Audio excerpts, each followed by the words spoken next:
Good morning, good afternoon, good evening, everybody. However you happen to be watching and or listening to this, I want to welcome you to the latest episode of the Gaming Circle podcast. The podcast where, yes, we took another week off, and of course, whenever we do, great crazy news happens, and then we have to come back and mea culpa. We already see a bunch of folks in the chat right now. Microphone check 1 2 1 2. Let us know if we are live. And we are here with a great episode for you this morning. So let us get started because we have a lot to talk about. And I don't want this to be a 4-hour podcast. First and foremost, let me welcome back my co-host, the man who lays with the dogs, catches the fleas, and still continues to fight. Mr. And comes out clean. What's going on, sir? How you doing this morning? I'm all right. How's my levels? Are they good? Because I know usually start that low. Actually, no popping. You good? You on deck all from day one. No need for any of the slander. So I was online on time, and you can hear me just fine. Yes, indeed. Okay, and you're gonna scare our guest away with your bad rhymes before we even get started. These are my Muhammad Ali rhymes. Sure. I'm sure he appreciates that. Yes. Okay, so let us get it. Let's get it started. And of course, we are here to welcome. Of course, he couldn't join us last time. Life happens, but he has graciously agreed to join us again. And we are so great. We are so happy to have him on the show. Of course, you know this man if you are part of our community because he's part of one of the best shows to be watching on a Sunday, and actually even during the week as he has the Addict Show and all the various other pieces of content that he puts out. He is known to have his own world, and on this show, we are happy that he's joining ours. From the ILP, Lord Addict joins us. What's going on, sir? Thanks for the invite, man. I'm still trying to wake up. You know, I went to bed like 5 hours ago. I did the, like, IOP does like we have like a promotion video that we always do for like our prediction show. Yes, sir. And then I looked at the clock and I was like, it was like 5 o'clock in the morning, and I was like, Cog, I gotta go to bed. Like, I was like, I gotta be up in like 5 hours. I got a podcast later on today with Kid Smooth. I was like, I need sleep. We appreciate you being here. And, oh, by the way, our contribution to your prediction show that we don't have yet, blame the slanderous one. Not my fault. Blame the slanderous one. Wow. We starting our slander early. Right there. Just underneath. Just walk over him and then go back over him again. His fault, not mine. His fault. Not that wow. Way. That way. But no, I appreciate you being here, man. And everybody in the chat, we appreciate you. We see you in here. Thank you guys so much for being here.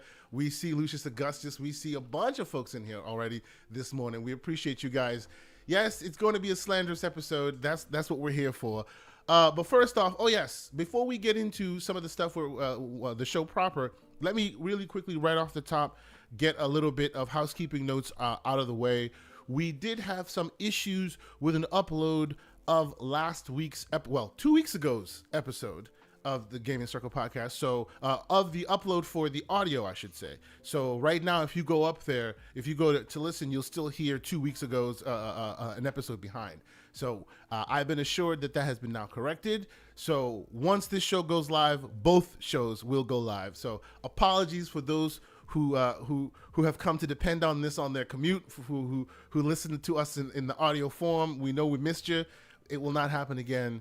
I have been assured that it is now back functioning, and we're going to get that corrected as soon as possible. So, Everborn Saga, before we get into the games that we've been talking about, that we've been playing proper, how about you regale us with some of the things happening on these old Twitter streets, these gaming streets? How you doing, sir? Like, I know that you and I haven't had a chance to chat recently. I know there's a lot going on with ABK. Oh, and by the way, I'm going to try and make ABK not the last topic this week. I want us to talk predictions as the last topic. So hopefully that'll move us along at a nice clip. Well, we do know that Attic vehemently hates ABK talk. So which also helps us moving it along quickly. yes, sir. Let's let all that help us move along. That's right. Indeed.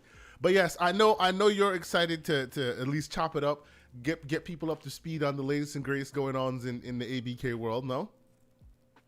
Yeah. We're not doing it at the top, right? No, definitely not. Not at the top. Okay. I just kind of wanted to get a pulse because I know there's a lot going on, and you and I haven't had a chance to touch base on a lot of those things. countries. The FTC's changing rules for power grabs. There's been probes opened by oversight committees. Brad Smith is meeting with the person that's fourth in line to the prime minister and to mediate something with the sea. It's a whole thing. There's a lot going on, ladies and gentlemen.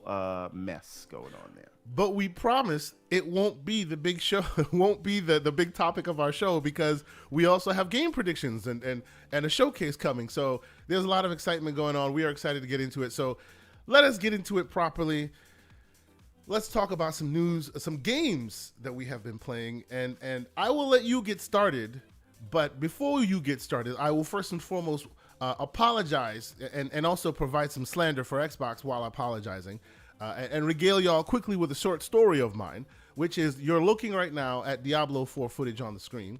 Long story short, yes, I have a copy of Diablo 4. I will tell you how I got it at Everborn. But I tried to record doesn't sound footage. Legal. I'm just going to put it out. Stop it. I tried to record footage for today's episode, an hour, the first openings and the whole nine. What you're watching here is footage from the beta. Why? Because after an hour of footage, going through all the rigmarole that Microsoft insists you do to record on Xbox, right? Unlike PlayStation, where you can just hit, save that hour I just played.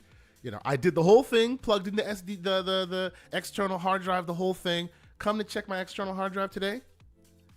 No game footage. It didn't work. Even though it says it was recording and it says it finished. No game footage. So unfortunately, you have to watch last beta's game footage of Diablo 4. So yes, to answer your question, everyone, on how I acquired Diablo. So myself and Mr. Boomstick, shout out to Mr. Boomstick if he's here yet or not, but he and I had some prior dealings, and he owed me a little bit of grip. So we were talking about it, and I was like, we'll deal with it later. Maybe you can get me a game. Long story short, he bought me the deluxe, or I think he bought me the ultimate edition of Diablo 4. So out of nowhere, I checked my inbox and hey, buddy, here's Diablo 4 Ultimate. I'm like, wow, that's pretty awesome.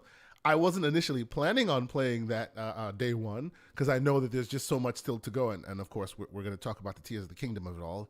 But hey, I was like, why not? I appreciate it. And I got started, played an hour, and then Xbox didn't record any of my footage. So there's my slander. I'm sorry. But Everborn, you know what? I think maybe Lord Attic might be a little... Attic, you there? We may start with you, or we'll start with Everborn. I think we'll start with that. I haven't. Go ahead. I haven't played any of Diablo at all. Not no even worries, brother. What have you been playing? Anything at all? Anything that's been keeping you busy this week? Nothing old, new. Zelda. Okay. So we know that you and of course most folks know you. We watch your show. We appreciate all the stuff that you guys do. We know that you're a big Zelda fan. Tell us how big of a Zelda fan. Tell us how much you love this game, because I think he is a man of culture. You say, because a man I think with good taste. Everborn Saga and you will spend some time capping. Go ahead. Zelda Tears of the Kingdom's fun. I do put it exactly where I put Breath of the Wild. It's a really good game. I don't consider it like a Zelda game. It's kind of how I feel like the Assassin's Creed, the new way they took Assassin's Creed. It's like, the foundations of Zelda has always been, temples, exploration, and they do have the exploration, but the temples are just such a shell of themselves. And, I'm not gonna lie, playing Tears of the Kingdom, as much as I love playing it, and as much as I think it's a fun game, I feel like I'm just playing Breath of the Wild again. Go to this area, find that person there, do something for them. Now they're with you on this journey. Go to this place, find another person. Like it just, I think they're putting too much emphasis behind. We're gonna not necessarily the story of the game, but the adventure to get you to the key points of the story. And it's just like it's a fun game. It is, but I definitely. I don't see it. I see it as a huge upgrade from Breath of the Wild, but it's not as. I'm not on the copium like everyone else is. Like, I think it's a fun game, and I think it's definitely one of the best games that's come out this year. But I honestly, this isn't my game of the year. Interesting. So when he says, so when you say, and I love the game. The game is digital crack. It has replaced Hi-Fi Rush as my game of the year. That being said, I think I understand what he's saying, because like it's weird because you're playing a Zelda game, which is supposed to be about fantasy and all that stuff, and you're in here building cars with engines and planes and mechs, right?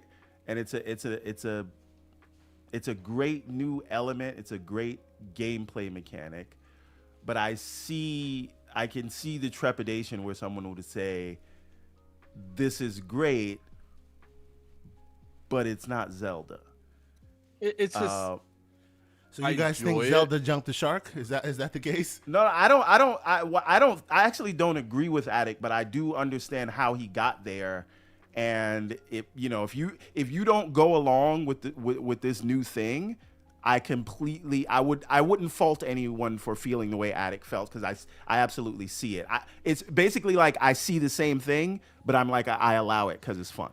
So are you saying this is on the same tip of hashtag not my God of War a la Ragnarok? Well, I'll let Attic answer that one. Go ahead, Attic. I actually think God of War is more God of War than these new Zeldas or Zeldas. Wow. It's just like I feel like Zelda like just took the sandbox part and they're like, let's just make this into Hyrule. And it's the way the game needed to go, because obviously it's selling better, it's doing better, you know. I'm not going to say that they shouldn't have went this way, and I do think that the temples are better than they were in Breath of the Wild. But like there's like little things, like I don't know if you know, but like the Zoids or whatever they are in Breath of the Wild, like I don't really know where they went to, and the game doesn't really explain it. Like, yeah, it's weird, right? It's almost like it's taking Tears of the Kingdom is literally taking it as in, Tears of the Kingdom is your Breath of the Wild continuation, but some things were left along the way and they don't explain why. Even though it's a continuation, an actual continuation, but you see certain things get dropped in between games and they just go, you'll understand. It's a game. Move on. You know? Yeah, when I did the Wind Temple, I enjoyed the boss. The boss fight was interesting, but it's literally 4 sections of an island in the sky, and you could see all 4 of them. Yep. Like I would say that the Fire Temple is more like a traditional temple to a degree, but it's just like, to me, if like that's the trade-off where you take these massive temples away from the franchise. Like I remember like the Light Temple from Ocarina of Time, the Grass Temple from Wind Waker. I just played Skyward Sword. It had some good temples from it.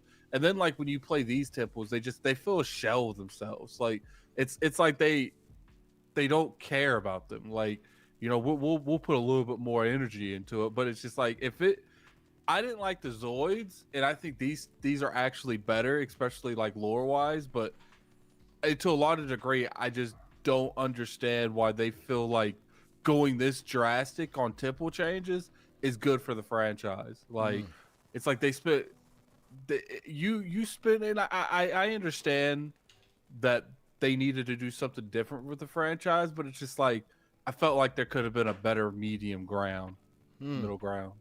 Interesting. So okay, it seems like the exploration and the sense of wonder and how they're threading the needle in their gameplay has made them make different decisions. And if I'm catching this correctly, to you, it's kind of gone beyond what made Zelda at this point, even though it's fun and all that, right? There's always been some form of exploration in other Zeldas, and I feel like the exploration in this is on another level. Mm-hmm. But at the same time, like in order to have like, it's like what you saw with Pokemon. In order to have like a truly immersive, you can go anywhere you want to, you can do any temple you want to. There's a lot of give and take that you have to give up. If you can do any of these temples in any order, then what kind of story can you realistically have? Because at any point of time, the game has to account for you to be able to go anywhere in these regions. Exactly. Yep, So yep. there's no, like, in older Zeldas, it's always tradition. They block off the map by like certain weapons or certain items or certain story. And it's just like, nah, you can go anywhere you want. Like I didn't mind because I think they did an okay job with Breath of the Wild and Tears of the Kingdom. But I hated this when they did this in Pokemon because it was like the only story tidbits you got was like after every gym leader. There would be like a little cutscene, and then it's like after you beat all the gym leaders, it's like now I go here and I talked to one of my dev friends, and he's like, "There's only so much you could do with an open world game like Zelda's making, like Zelda is, in terms of story wise." Makes sense. So Makes do sense. you Okay. think? So I am of the mind, and I really, really, really love Breath of the Wild, and I really love this game. But I am of the mind that the reason Zelda and Mario to an extent have endured is because they have continually kind of switched it up. It's almost like Reinventing themselves. making it right, but it's almost like you made another game, but you slapped that IP on it. And I don't mean haphazardly. I mean, people have that, historical, emotional connection to Zelda, and so if you put that character, you add a Master Sword, you add that Link has to find Zelda, and he starts with nothing and works his way up to be able to take on Ganon. That ultimately is the thing that stays, and I think all the other trappings of that is what changes, but that's what keeps it fresh, and that's why Zelda is one of the strongest IPs out there. So, and again, I don't think Attic is disagreeing with that. I think he's saying, and Attic, obviously speak for yourself, but it's almost like some people think that yes, you needed to go a direction, but did you have to go this far? Yeah, I think there was a middle ground that could have been done without going this far. Like, look, Zelda's definitely ascended for what it used to be, and no, sometimes franchises have to change with or without the fans of the game. Now, I like Zelda. I could say they did a better job with their franchise than Square Enix did with Final Fantasy, because I don't like anything Final Fantasy related the past like decade. It's a good game. I would say, like, I wouldn't give it like a 96. I would give it like a 91, 92, 90. Okay. But it's a fantastic game, and Still a strong it's just, score. No. yeah, it's just how I feel about the roots of Zelda. This game lacks a lot of. Box of it. Okay. Yeah, it makes sense. It makes sense. No, I do agree with you. Let us So, stop for a what's one brief thing- moment. A brief moment of slander, because we have our first super chat of the day, and it's a brief moment of slander, and we'll give it to him. We'll give it to him. Ladies and gentlemen, it's Mr. Joanna Dark with a $5 super chat. Thank you for being here, Mr. Joanna Dark. He says, "Hello, K. Gabe Newell pays me Asante, and ever frauding Saga. Hello to your great guest, Lord Addict. Tears of the Kingdom is the best Switch OLED. It is played best on Switch OLED. Hashtag not on Steam Deck." Thank you, Mr. Joanna Dark. I see what side of the bed you woke up on this morning, sir. Thank you. I am playing it on the 65-inch LG OLED. So don't the there's pixels that. pop No. like monsters there? I'm sorry. I No, couldn't play it no, on they the don't. OLED See- anymore. The see, pixels just... anyway, go ahead, go ahead. You know, I have to send you. I'm gonna send you something. I want you to watch it in the background. And when I send it to you, I want you to know that you were the first person I thought of when I saw this. So this is going to be very slanderous. see I'll that. watch it later. Let's continue. Go ahead. no. I actually want you to bring it up on screen. Oh, come I want on, you to put man. it on the Summer Jam screen. No, No, it's no, funny. no. Don't worry. And it's not. It's also PG. Hang on. But all right, hang so- on. so But anyway, Addict- wait. So Please. right now I am on. The Wind Temple is when you say Wind Temple, Attic, you're talking about the one with the bird people, right? Yeah, no. I'm talking about the Water Temple. That's the one that's the first one I did, was the Water Temple. It was with the Zora and people. That's another good thing they did that I think is better than previous games, is the societies, the individual societies of Zelda feel more alive than other Right. Zeldas. Like Breath of the Wild, Tears of the Kingdom, that's one thing that they did drastically better than the other Zeldas, is they made these societies feel like they're part of Hyrule and not just there for the game. Yeah, yeah, I'll give him that. Like, I don't know. I like the stories that's going on. I like the new people you meet. They seem more interesting, I think, than Breath of the Wild, at least so far. So Yeah, it's a huge improvement over Breath of the Wild. Like in a lot of ways, the building's a little weird sometimes, and I think it's like when you do the mission, the shrines, a lot of them want you to incorporate the building with it, so it gets like really complicated sometimes. Yeah. No, but to me that's the fun of it, right? And like I almost find like the shrines are more fun than actually going to the temples, believe it or not. So And see, just because I like the that issue, idea of Everborn. solving puzzles.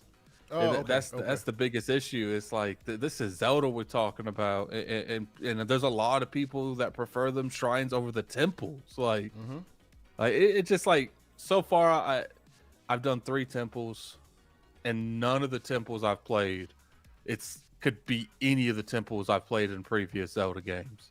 It's like it's even worse than like bottom of the barrel type of stuff. Like I think there's certain caverns that's been in Zelda that's better than the temples that's in Tears of the Kingdom. So let me ask you a question now. Go ahead. If they were to take, let's say they took 10 or 20 shrines and just comprise that as one temple, you think that would have been a better? Yes, by that far. would have been Yes. a better. Because that's kind of what it feels like. It feels like these mini challenges that you, like siloed parts of temples in old Zeldas, the shrines this time. So if go ahead. I'm not saying they can't make this new format work, because in a lot of ways Zelda is way better than the previous format, but like when it comes to this particular, like the temples, because that's what the foundation of Zelda is to me, is like these in-depth huge temples that even if you know what to do, it still takes you like 45 minutes to an hour. If you know what to do on these temples on Tears of the Kingdom, you could beat them in like 10 minutes. Yes, absolutely. See, and a lot of don't the you times when it's just a quick question. Don't you think that the reason why that is because all those other temples that you have touch points on from your past history with Zelda, doesn't it seem like they spent a lot of time really taking this sandbox to the nth level? You got people building helicopters and stuff. They spent so much time honing that stuff that everything else kind of feels like it got a little short shrift. But I go ahead. I'll answer. I'll just say I do think that they heard the outcries when it come to the temples and the in Breath of the Wild. So I do see them acknowledging, okay, we messed up. Let's us make up the temples from Breath of the Wild. And although they are better, they're still not where they should be. I don't care, because a lot of these temples they separate them from the map. You have to do stuff to get to them. So it's just like, stop putting all this time into these other sections of like certain maybe temple, certain shrines, and actually make a temple. Because I agree with you. It feels like they put so much dedication into doing the world, the side quests, which is amazing. Some of the side quests in this game are fun. It's like the temples is something they do at the end. Oh, we forgot. We got temples to do. Like, it's like, and I'm not saying that the new way is the right or wrong way. No, I'm just saying you can just tell the difference because you're used to how it used to be. Yeah, I'm just saying for me, if they just made these temples better in the next one, I would be okay with this format. But as of right now, it's like, look, it's a fun game. I don't consider it a Zelda game. I consider it just an exploration game that so happens to be in Hyrule. Like, no, makes sense. You might as well call Link Everborn, because that's how much I don't connect the game to. There you go. Anyone in Zelda. Listen, and then another thing that I don't know about. Up. I don't know about you, Everborn, but like it's weird that you'll go from like a cinematic cutscene and then it's like still a serious tone, and then they're having text dialogue like a minute later. Like, it's very strange that, right? 1 minute they're talking, another minute, and then it's text dialogue. You know what you I were talking hate? a minute ago. What happened? when they fake you out and you think they're gonna talk, but they just say the first word. Yeah, and then... exactly. Yeah.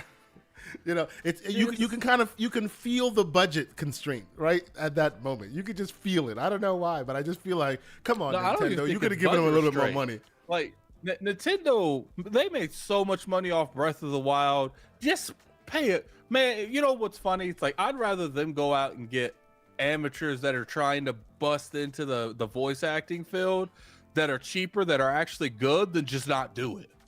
So Slow-Mo makes a point. I don't know if he's joking, but like, could it be a space issue on the cartridges they use? Absolutely. That could That's be what a I'm question. saying. It's I feel them on that. I do, but it's just like at that point, maybe you need to upgrade. If you can't make the vision, I don't think that's the case. I think this is the vision of how they wanted Tears of the Kingdom. And it's so just you really think that they went, all right, in our vision, you know, we have Zelda, he's talking to Link, everything's going well, he explains this, it starts off all crazy and cinematic, and then all of a sudden, that's almost every Nintendo game though. Yeah, that is true though. That is true. You're right. Which could be care a hardware about limitation though. You know, yeah, they don't care as long as it conveys the point, and it definitely does. Like, no one's hating on it because of it. Whatever the next Switch is, you're going to deal with the same stuff. Like I'm convinced Nintendo just doesn't care. And sure, maybe they see it as we don't spend this money. We're still going to make that money. So why spend extra when we're still going to get 95, 96s, 97s on Metacritic? Yep. So like, why would they ever fix that? They are still some of the highest rated games every year. We call it the abacus for a reason. We want them to replace it, but they have no reason to because people keep buying it. And if Pokemon would have reviewed better and sold better, they might have fixed. The only reason they didn't do it is because of the bugs. If there was no bugs in that game, it would have been a 90+ game too. So, yeah, it seems that although some of us want Nintendo to kind of come into the future and be part of what is considered modern gaming, we're not teaching them that lesson by, withholding cash from them. We're still buying, so there's no reason for them to make any changes. It's going to take someone younger taking over before that happens. Yes, absolutely. It's going to take it's going to take a CEO, a person that comes in with vision to move them from where they are today. Absolutely, I agree with you. I definitely agree with you. Yeah, I can see the first thing he did. Okay, we got to actually put voices in our games. Okay, we made X amount of money on this game. If you guys increase, it's like, I'm not even saying they didn't increase the budget for Zelda, but it's just like they could have done better. Like, there's so many areas that they could have improved with. That's why I don't understand how this game's a 96. Like, it's a great game, but when we get up to 95 and above area, like, I'm expecting perfection. Okay, and hold on 1 second. I'm with you, Addict. Like, I'll let you rebut Everborn, but like, your sentiment right there, Addict, is exactly how I feel. I think this game is revolutionary in certain ways. Like, they have revolutionized gaming, as Nintendo does when they strike out to go do that, right? And they've definitely done that here in gameplay in many aspects. I feel like pieces of this game will be copied for a long time to come. The way, and I've said this before on this show, the way I'm sure people looked at Tears of the Kingdom and said, it looks like Breath of the Wild. Yeah, the way that additional elements are added to arrows before you can launch them. These subtle little things that you're Great just addition. like, Great you're just addition. like, duh, why has no one ever done that? And it should be done from now moving forward. But to your point, Addict, when you start going 95 meta or 95 or that level of masterpiece, then it reminds me of the meme that's also floating around with people looking at where Link is overlooking the ocean or whatever, and it's just literally a bitmap of a small ocean that's been duplicated a billion times. You know what I mean? Like, it's some other properties from various many sources. It doesn't matter what platform. Don't get away with some of the stuff that this game is getting away with because of all the pluses that it has. Please, I'm gonna say something that's gonna like really annoy people. Oh, that's what we do on this show. Go ahead. If it comes to the end of the decade, you know how like they do the game of the decade thing, and like we still keep to say like, because we know that these games are far in between. You know, games like Zelda, Elden Ring, all these games, they're far in between. You don't get games like this all the time. But if I were to choose right now over what would win between Tears of the Kingdom and win between that and Elden Ring, I do think Elden Ring is a better game. Wow. There's some strong words, sir. And Everborn may rebut. I don't know that I disagree. Ooh. Zelda Tears of the Kingdom is an amazing experience, and I enjoy playing it. But I felt not only exploration, but intrigueness when I played Elden Ring. Like, for the most part, it's like, okay, this is good. I'll combine this with this. That's good. Like, you know, especially the depths in Zelda, it's fun. It's a very good game, and it deserves a high Metacritic score. I don't think a 96, but it is definitely fun, and I enjoyed it. But Elden Ring was just different. Like, so I agree that Elden Ring is different, and it's on a different level. And I think that Breath of the Wild, I do actually agree with the 96 score. I love the game, but Elden Ring is one of the greatest games that I've ever played in my entire gaming career. Wow. I'm comfortable saying that. Wow. Just because if you think of... Gentlemen, someone out there, please clip Everborn's first thoughts on Elden Ring and then clip this and then put it side by side. I just want that, please. No. Well, but that's why, though, right? Like, I did not like no one the game. expected Elden Ring to be what Elden Ring was when it was first announced. Attic, he hated it when this thing, when it first... I hated it the first week that I played it, right? But it made me kind of go through that, go to the dojo, build myself up, feel strong enough, have that sense of exploration, have a sense of wonder, fear when I go into a battle, like all of those things, like the full range of emotions you got in that game. And it didn't even really have a story. It was just something beautiful about it. But so that being said, I do think Tears of the Kingdom deserves the score, but I will say Elden Ring was something new and different.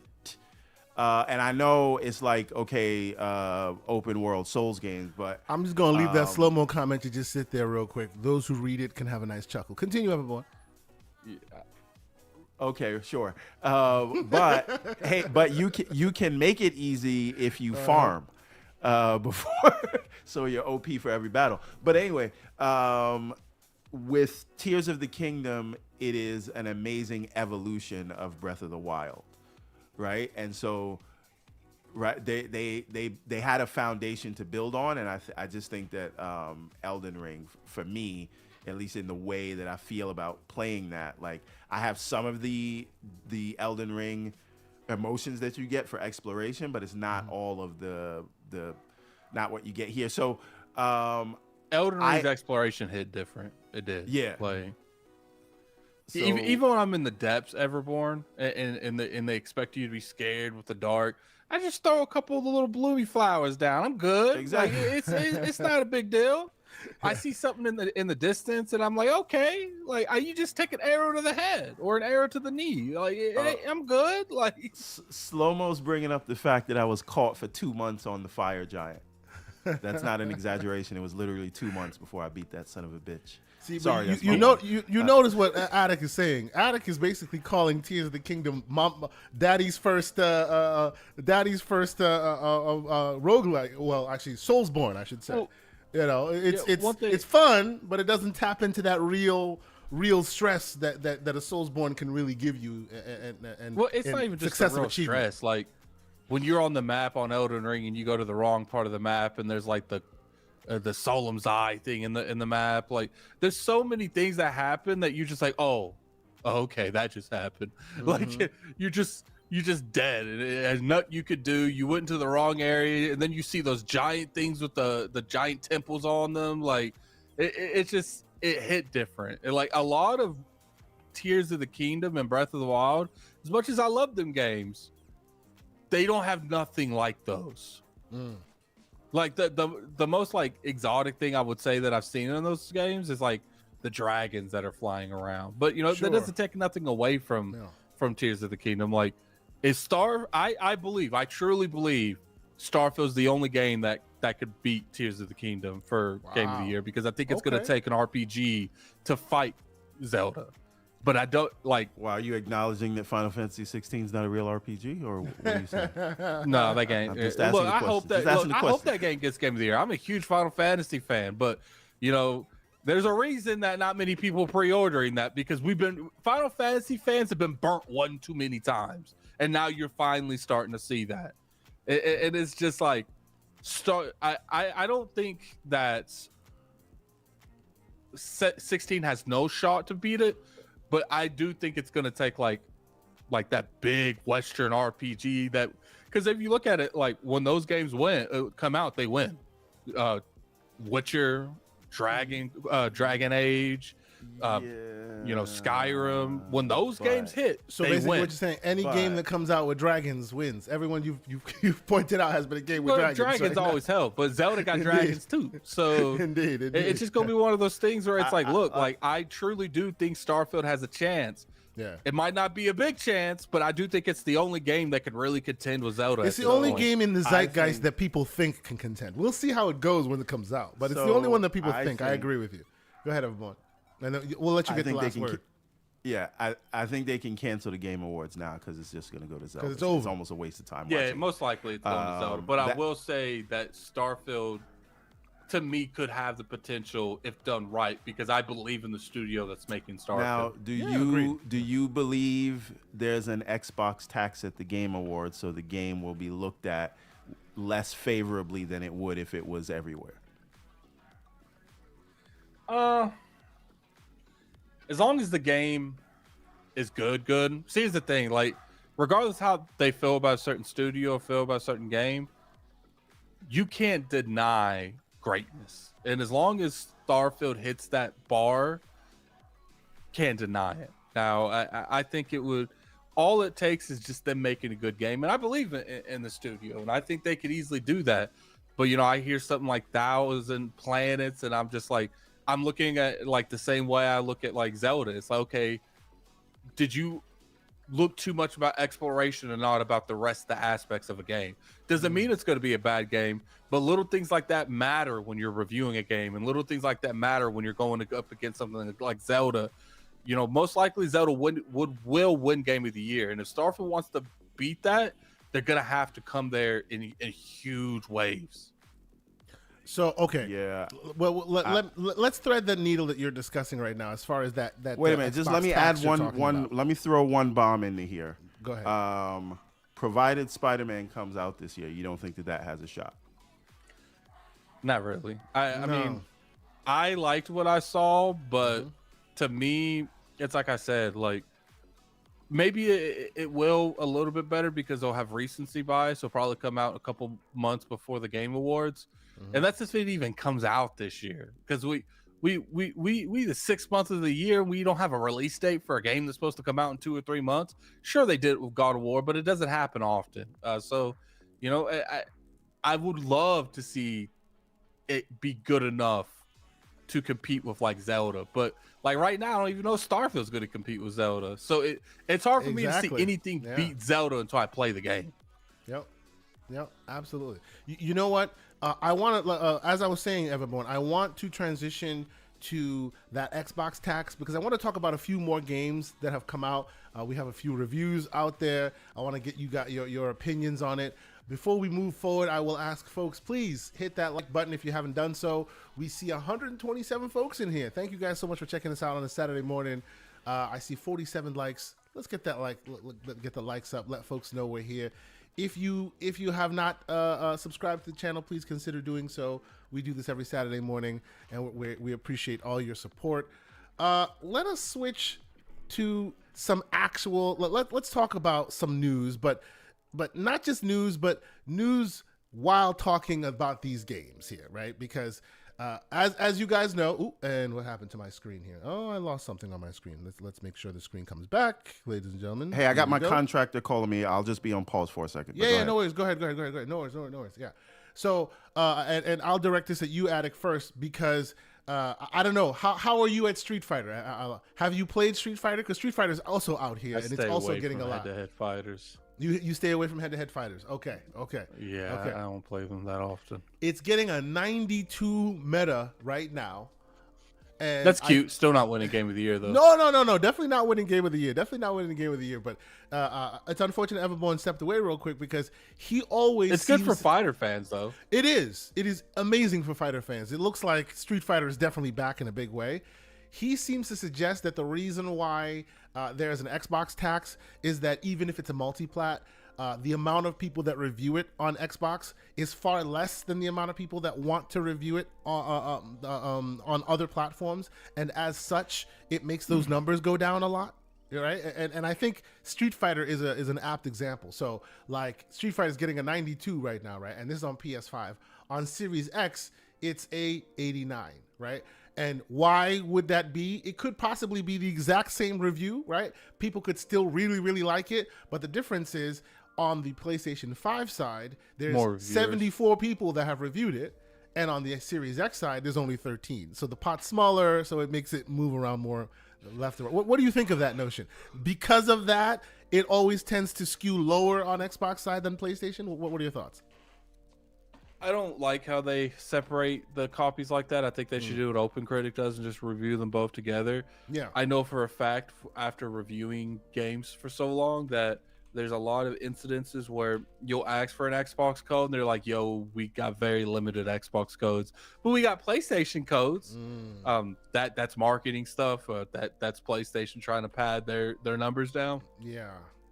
Because you can't tell me that there's more PlayStation codes Wait, on that game. Addict, can you say that last part one more time? I knew it. No. It's not even slander. I was just on the phone with the contractor, so I didn't hear, and I want to make sure before I come in with my actual slander, I'm talking with the facts. He heard the conclusion that really worked for him, so he wants to reiterate. Go ahead, Addict. Say it again. Yeah, it's just PlayStation paid for the marketing rights, and you can't tell me that when I ask for a game and it seems like every game ironically has the most copies of the game of the publisher of the console manufacturer that it has the marketing rights. Every game, almost every game does it.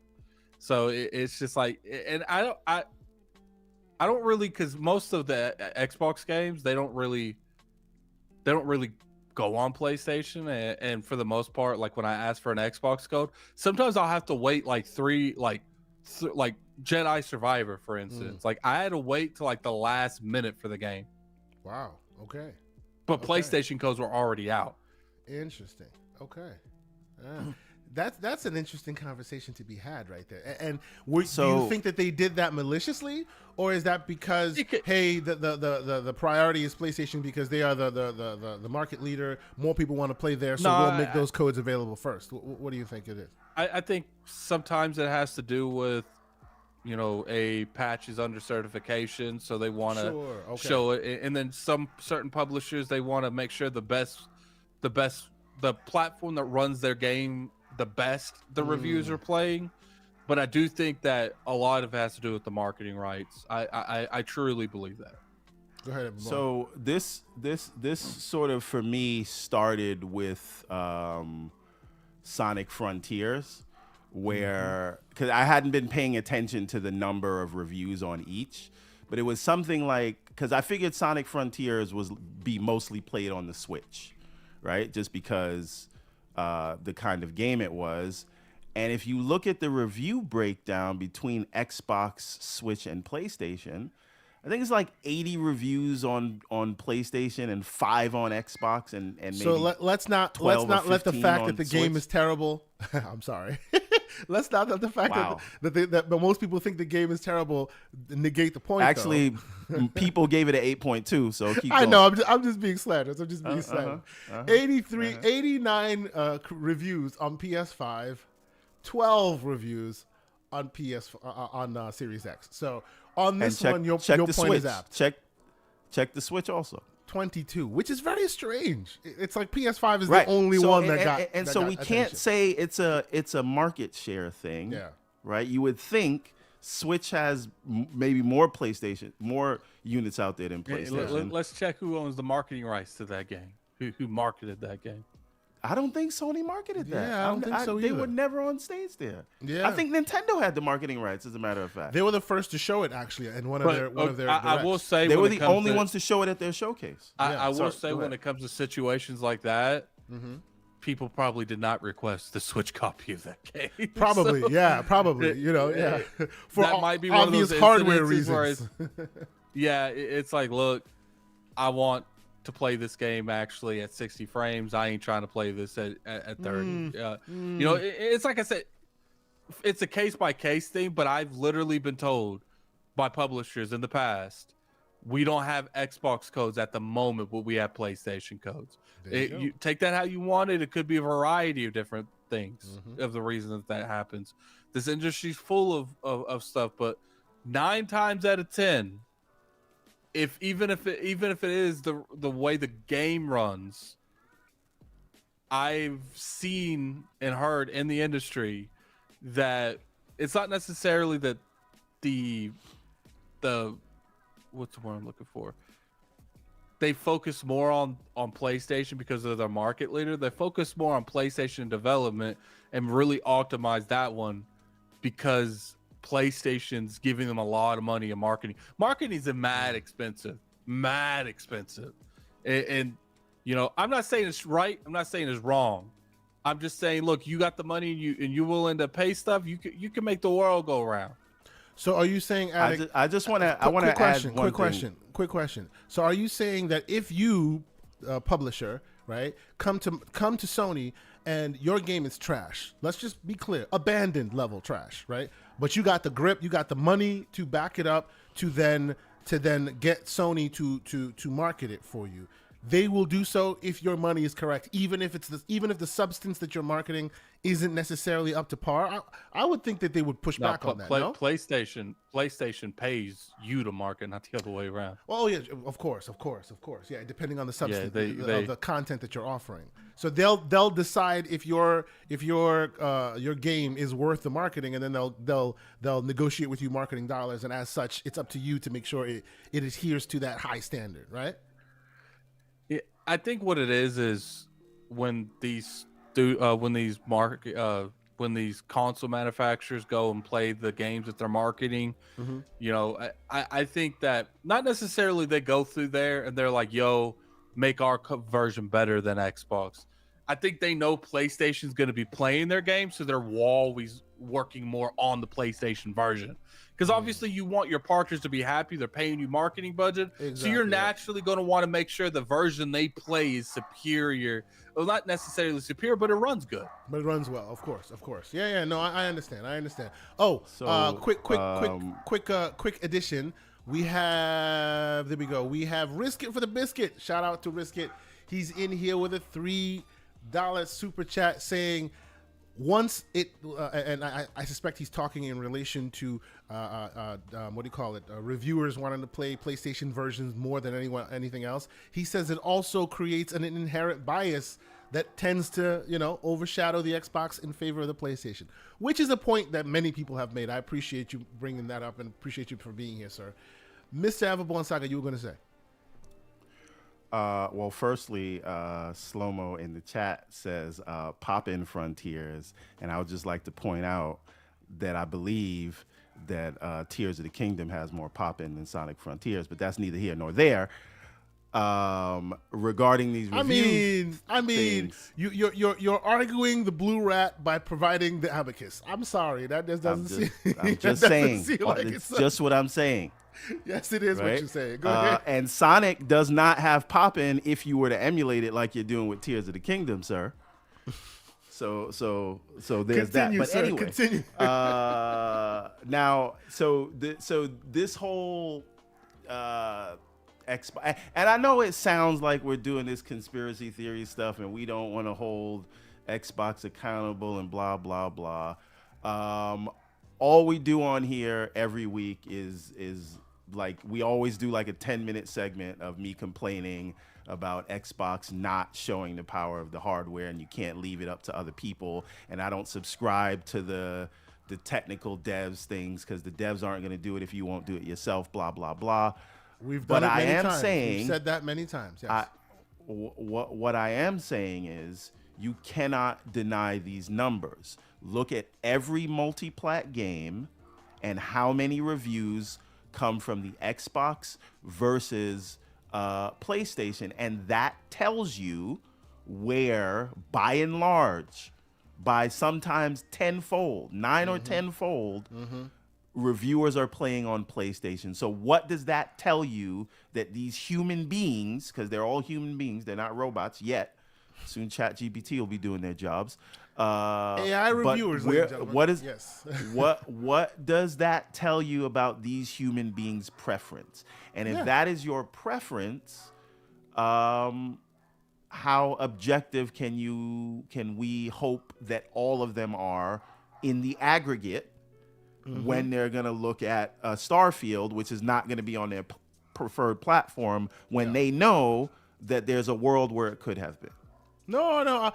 On that, Everborn, on that point specifically, I 100% agree with you. Now, let us take a look at Diablo, because I think Diablo specifically might be an outlier. It's very strange. Right now, Diablo has 87 on PC. Yeah, that's because Activision made sure there was enough codes for the Xbox. Because maybe. Reasons. Because look, on PC, it's got 50 reviews at 87, decent review. On PS5, it's got 15 reviews at 87, which is really interesting considering that there's a smaller sample size. And then on Xbox, it's got 11 with 92%. I'm sorry, go ahead, everyone. Only 11 reviews on the Xbox? Yes, and it's got 92%. Very strange. You were saying. Can we check, because Xbox has the marketing for this, correct? I'm not sure. Maybe, but I haven't seen them really. They've showed it on the Xbox stages, right? Yes, they have showed it on Xbox stages, and there's even an Xbox console that comes with it. So yes, they have the marketing. Yes. Even on the dashboard, they have the thing. Can we check the numbers on Cyberpunk? And I know they're going to be in the toilet, but I just want to see the number of reviews for each platform. Sure. And that may drive the point home. This is another title about that had marketing. There's a title Xbox had marketing. Yeah. So on PC. Wow, 86. On PC. Oh, that's PC. It had 86 with 92 reviewers, right? On Xbox, it had 87, even better, with 5 reviewers, okay? PS5, 7 reviewers. They had to delete some of those reviews. No, it's not that. I remember. There's a reason for that. They weren't sending out Xbox or PlayStation because they made you play PC. Yes. That makes sense. Okay. So that's why you had 92 reviews from PC, which is very interesting. Okay. See, I honestly think, and Attic, you can tell me, I don't have a solution here, but I think the problem here is the way that Metacritic aggregates stuff. Like you said, separating consoles and all of that. It's forcing one to get better attention than the other just by very nature of one the public liking one better than the other. What do you think? The Metacritic score isn't really an issue. What's the biggest issue is the fact that they're losing out on a lot of marketing rights. And is that going to fix everything? No. But what it will do is you'll get your name out there more, because I think Microsoft needs to do better what they market and what they don't market. And it's just look, put the Metacritic score aside. It's like a lot of the bigger titles have been marketed by PlayStation, and they need to do better on that. Absolutely, yeah. No, I agree with you on that. Everborn, any last thoughts? No, I just mean, so I think the last thought is, I think the important thing here, and I don't think this is a debatable point. If it is, please debate me. No, very seriously. And even I would even solicit Slow-Mo's opinion on this if he's even still Slow-Mo's opinion. Oh boy, this must be serious. Even Slow-Mo's fool-ass opinions. No. Wow. Okay. No, I'm joking. Go ahead. But I think and I know that when Xbox does release a game, you can look at their first-party games and you can see that they are, except for Redfall, but Redfall had a reason to get the score that it got. But by and large, they're all scoring mid and high 80s, sometimes in the 90s. So I don't know. This does throw a little bit of something on that argument, but in terms of like third party games or multi-plat games, it is almost like Xbox is non-existent, and that is interesting. So what it shows me is that when given the choice, the games media, at least the accredited games media who Metacritic takes stock of, their preference is PlayStation, and I do think that could permeate into other sort of unwritten ways, and I think this is why. Let me just finish this last point. Yeah. I think this is why you have, and Xbox really started doing this post Xbox One.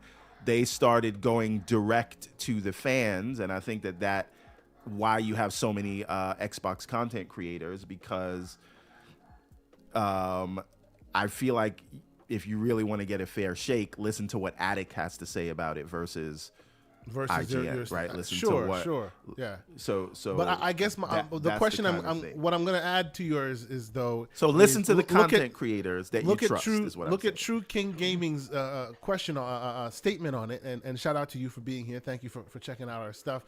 He says these reviewers are playing and reviewing where the majority of console players are going to play. Don't act like PlayStation isn't outselling Xbox 3-1 in most markets. What do you think of that? What do you think to that response as to because a lot of them play there more than hold on. He's to the point. His point is because it's 3-1. I get it. I'm making it to the general public. I know you do. 3-1 a pot as far as a market share. Because of that, more people play on PlayStation, so more reviewers will review on PlayStation. What do you think to that? Right. About that? And because more reviewers review on PlayStation, PlayStation sells more, and it becomes a self-fulfilling prophecy. Chicken, meat, egg. Yeah, that is true. That is indeed the case. That is indeed the case. And of course, I see this. The chat is getting a little slanderous already. Lucius the Gaster says 3-1. Where? We'll move forward. We'll move forward. But okay. So this is a very interesting conversation. I think that we should continue to have, because it seems like there's that idea of, hey, some of this is self-inflicted. Microsoft has, right? Xbox has, because you basically have let them take that market from you. And then the other side of it seems to suggest that, yeah, some of it is your fault, but some of it is not your fault, and it needs to be called out when it's unjustly being skewed against them. And it's always a very interesting needle to thread as to where we are with it. Sometimes it's a little bit of both, and it makes it difficult to call it out, righteously sometimes, I think, possibly what's going on. And again, my discussion here is really primarily targeted at the multi-plats, because in the first parties you don't really have a choice, so everyone's going to review it. It is what it is. Yes. They don't have the option, and I do think first party has by and large been treated fairly if you add a 5-point standard deviation, as I say, in one way or the other. 5 points is a lot, bro. No. But I do that for PlayStation games also. Every game, right? Because it's an aggregate, right? I'm not saying that it's bad on one side versus another. I'm just saying if the 5 points deviation is a standard that needs to be applied all the time, then maybe the review score itself is very fuzzy math, because 5 points is a lot of deviation in one way or another. 2 or 3, okay, but 5, that's a lot. I'm just saying. But now you're arguing about 2 points, right? So okay. Anyway, so the point that I'm making is, if you look at Halo's score, if you look at Flight Sim's score, if you look at Horizon's score, even if you look at Pentiment score, if you look at Grounded score, if you look at all those scores, they're being judged fairly from a first-party standpoint. So I don't want anybody to confuse Sure. What I'm saying. I'm just saying, when given the choice, reviewers are tenfold reviewing PlayStation games. That is indisputable fact. That is a fact. And you can check that by pick your favorite game and go through the exact same exercise we just did. Pick your PlayStation, Xbox, and you'll see there are always 9 times out of 10, they tend to review more on their favorite platform, which tends to be PlayStation. So that's why the Metacritic score tends to be skewed in one way or another, because there are more hands in the pot on one side versus the other. And you tell me if maybe that's wrong, right? And I have a tinfoil hat on, which I'm happy to wear.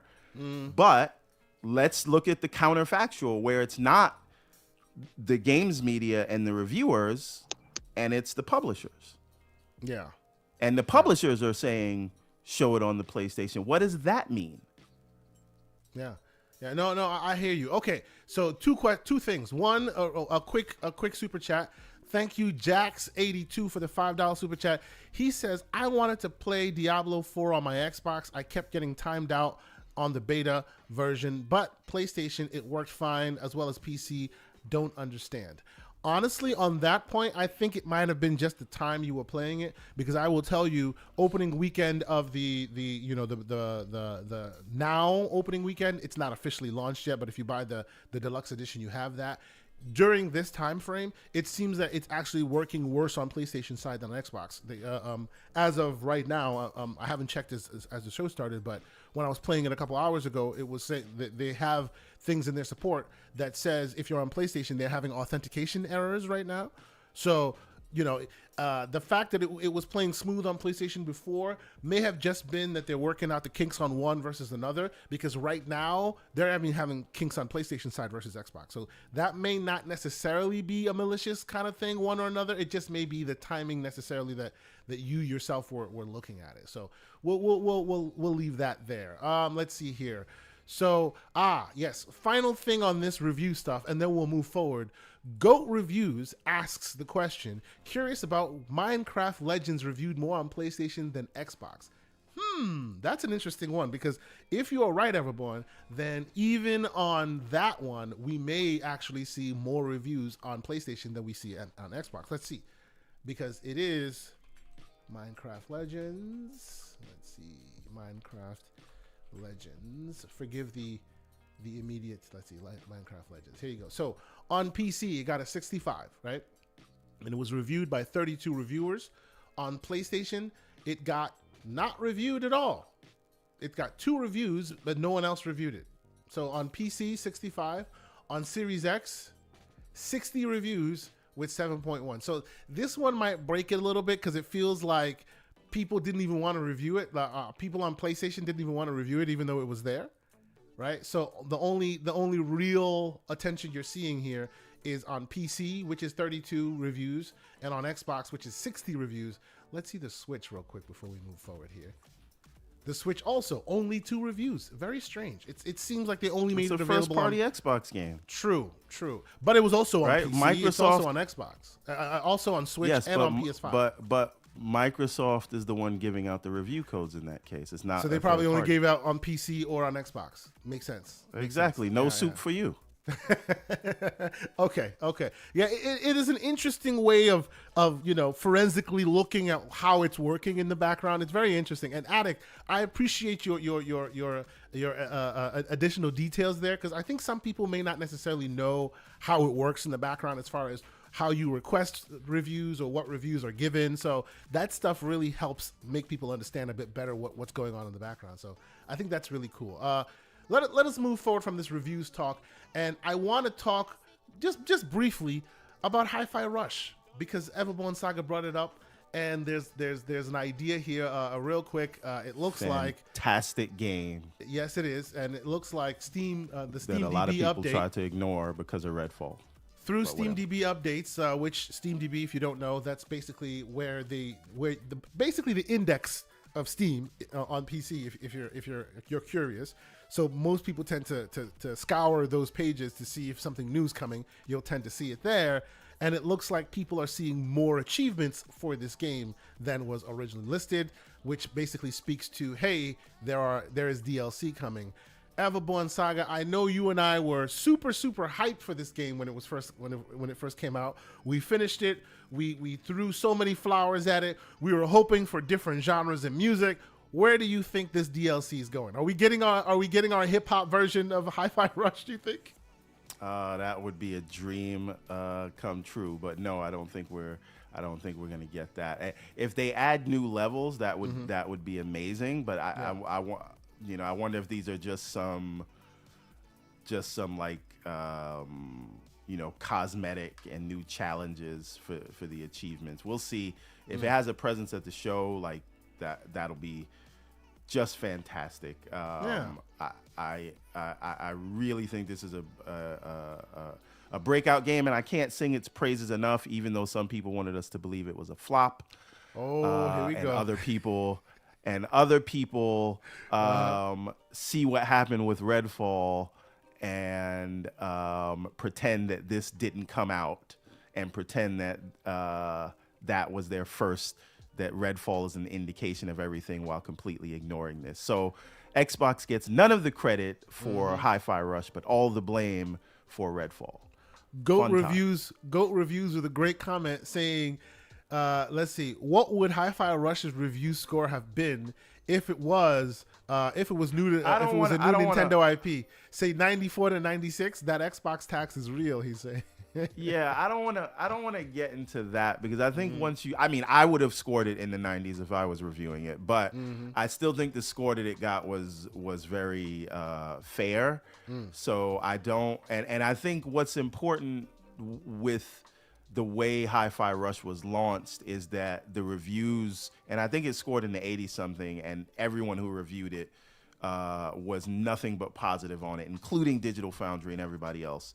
So even though it overall scored in the 80s, and I don't think it had a terrible many Open reviews, Open Critic review score 89. Right, exactly, right. That's a great score. So standard deviation 94, right? And that's what I would agree with. So I do think it got I think it was universally just praised, and an 89 is nothing to sneeze at. Like I said, I would have given it a 90 something, but I'm not going to be mad at an 89. So I don't want to be unreasonable here. But the main point is this was such an interesting case study because it was already in the people's hands. So the people could actually judge for themselves what any before it, and weigh that against what any critic or reviewer would say. And I think that's an interesting thing. But I do, with all the conspiracy stuff, I just want to reiterate for the third time, I do think first-party games are getting judged fairly in the aggregate, right? Okay. If you account for a 5-point standard deviation. So while we're talking about it, like I'll also throw that out there as well. On Metacritic, on Xbox Series X, 54 reviewers, 87, right? On PC, we got 35 reviewers, 89. So, when they're forced to review only in one or the other, they do review it only the other. But yes, there's some mushy middle there that I guess sometimes leaves some people, some gamers feeling not so confident in what they review or what they see. The worry is that the score being given is not being delivered on its merits. I can see some of that because of what we're describing here, right? But it's a great game. Lord Attic, what is your feelings on Hi-Fi Rush? Do you like it? I know you guys did that great, amazing interview with the director, and now we're talking DLC. What do you think? I think it's cool. I don't know if I'm particularly wanting a DLC to be at the show. It is one of the better games that Xbox has came out in a while, so I can rock with it. Yeah, I do feel like it better be a decent little expansion. Like I don't want just like we have a new game plus and we added some like time trial stuff because all that's already in the game. So it's like I want a genuine expansion if it's going to be at the show. A proper actual DLC, something worth paying for. I'm happy to drop more coin on this game. Just give me something substantive. I'm with you on that. Yeah, absolutely. So no, I saw this news and I thought it was excellent. I thought it was amazing. I hope we get a lot more in this universe. I'm still holding out hope for a Netflix show. So here's for those who haven't played it. I suggest you go and you finish it because there's DLC coming. we're gonna burn through these because I want to hit some ABK, but I really want to spend some time talking about the show. So let's get through these as quickly as we can. Now I want to talk about some of the ZeniMax Online. Now I know I don't know how much this caught your zeitgeist information there Evan Bourne. Looks like ZeniMax Online, ZeniMax, the company making the MMO, has a new IP coming, and it's considered it's gonna be multi-plat. It's already been reported that it will be multi-platform. We've heard about this for a while, right? We know they're always working on it, and of course they've been working on the Elder Scrolls Online for God knows how long now. So there's just no way they would not be working on another IP. I bring this up because there have been a lot of rumor and speculation that it might be a licensed IP since it's already been reported that it's multi-platform. Some people are talking Star Wars, Mandalorian. Others are throwing out there. I heard Lord of the Rings being thrown out. You know, there have been a lot of IPs that are usually not associated with Microsoft that have been associated herein because it's already been reported as a multi-plat. What are your thoughts? I heard some form of Star Wars, like a Mandalorian. There you go. Something like that. Yeah. And usually people are like, oh, that's just not possible. Microsoft doesn't like that. True, but this is most likely part and parcel of a deal that was made before they were purchased by Microsoft. And secondly, it's already been reported as multi-platform. So possibly that was part of the license agreement, that it continued to be multi-platform. So that may open up the idea that, hey, this might be Star Wars. Hey, this might be something else. Attic, I know you've heard some things about it, as you said. What are your thoughts here? Does this excite you? Are you an MMO guy, or is this just kind of cool, but move on? What are your thoughts? I hope people like it. Here's my thing when it comes to like MMOs or games as a service. Like, you got to really come in there with your stuff. Roadmap, compelling content. I feel like so many people want a GTA or Fortnite product and no one's got it. It's just like, if you want the money, you got to have the product that's similar or just as addicting. And, you know, too many people be chasing the bag and then they end up losing a bag of their own and not get a bag. So they end up losing their bag instead of getting new bags. Yes. The way I think about that is how everyone tries to chase the MCU by putting together a cinematic universe, and they all have fallen on their faces except for the ones that weren't trying to do that to begin with. They just kind of naturally isn't that the killer syndrome? That's the killer syndrome. Oh, it's the Halo killer. Never gonna kill Halo. It's the Fortnite killer. People Never don't gonna want kill Fortnite. You know. The problem is people don't want to put in the actual time and money to do stuff correctly. They want an overnight success. You know, look at DC. You know, they want Marvel money, but they won't put in the Marvel time. They want it in 3 years when Marvel took 10 to get it. That's right. That's exactly what I'm getting at. But so to that end, though, right? Is there actually an example of an MMO or just a multiplayer game, like a gas game, that actually started out right? Fortnite didn't start out as what it is today. It completely changed. Sea of Thieves started out barren. There's one that ended up working out. One that I can think of that started from day one on fire and hasn't lost its fire. And although I hate it, and you'll know why I hate it in a moment, one that I hate with the passion of 1,000 suns, but it's been successful since day one and has not wavered since then. And that one is Apex Legends. Okay, From they're day saying one. WoW in the chat, and I'm seeing somebody say ESO, but I don't think that's true. A lot of people didn't like ESO. Yeah, ESO got good. WoW is an emotional roller coaster. If you're a part of the WoW community, you'll know. Some days they hate it, some days they love it. Apex started. Go ahead, Attic. I was gonna say, I don't think you can really count WoW in the same conversation either. Because WoW is from the old school. It's not. It's really like WoW has outlived most of these, so that's interesting. And as Slomo was saying, Valorant also. Valorant, I'll put on that pedestal, and Apex both started giving people what they wanted, the players what they wanted from jump, and have not fell off that train since. Although Apex I hate, because that means my Titanfall 3 will never happen. But yeah, it's been successful since jump.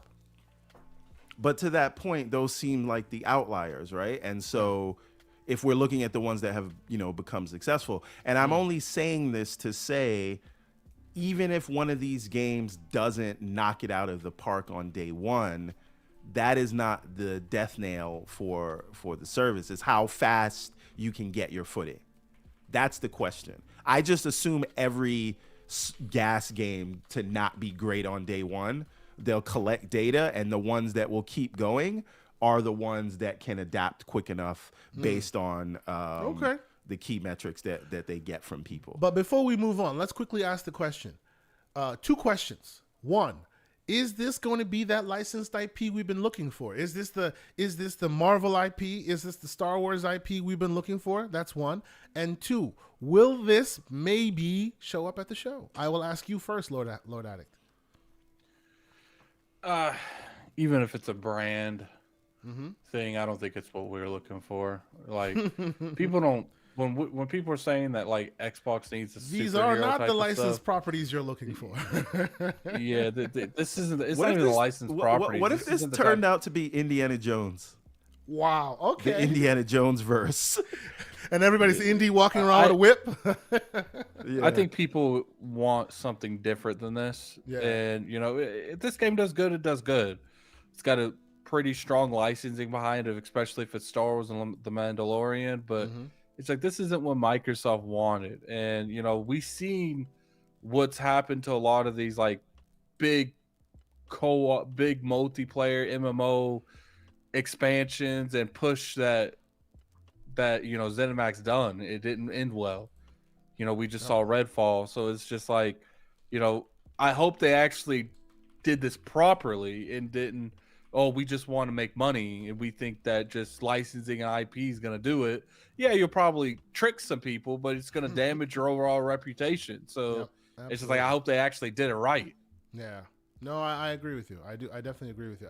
I hope this trend, like, I feel like Microsoft, Xbox have this aversion to licensed property, even though everyone else seems to be enjoying the waters and it's fine. But Microsoft has like learned a long time ago to take their ball and go home, back when taking your ball and going home on that was advantageous for them.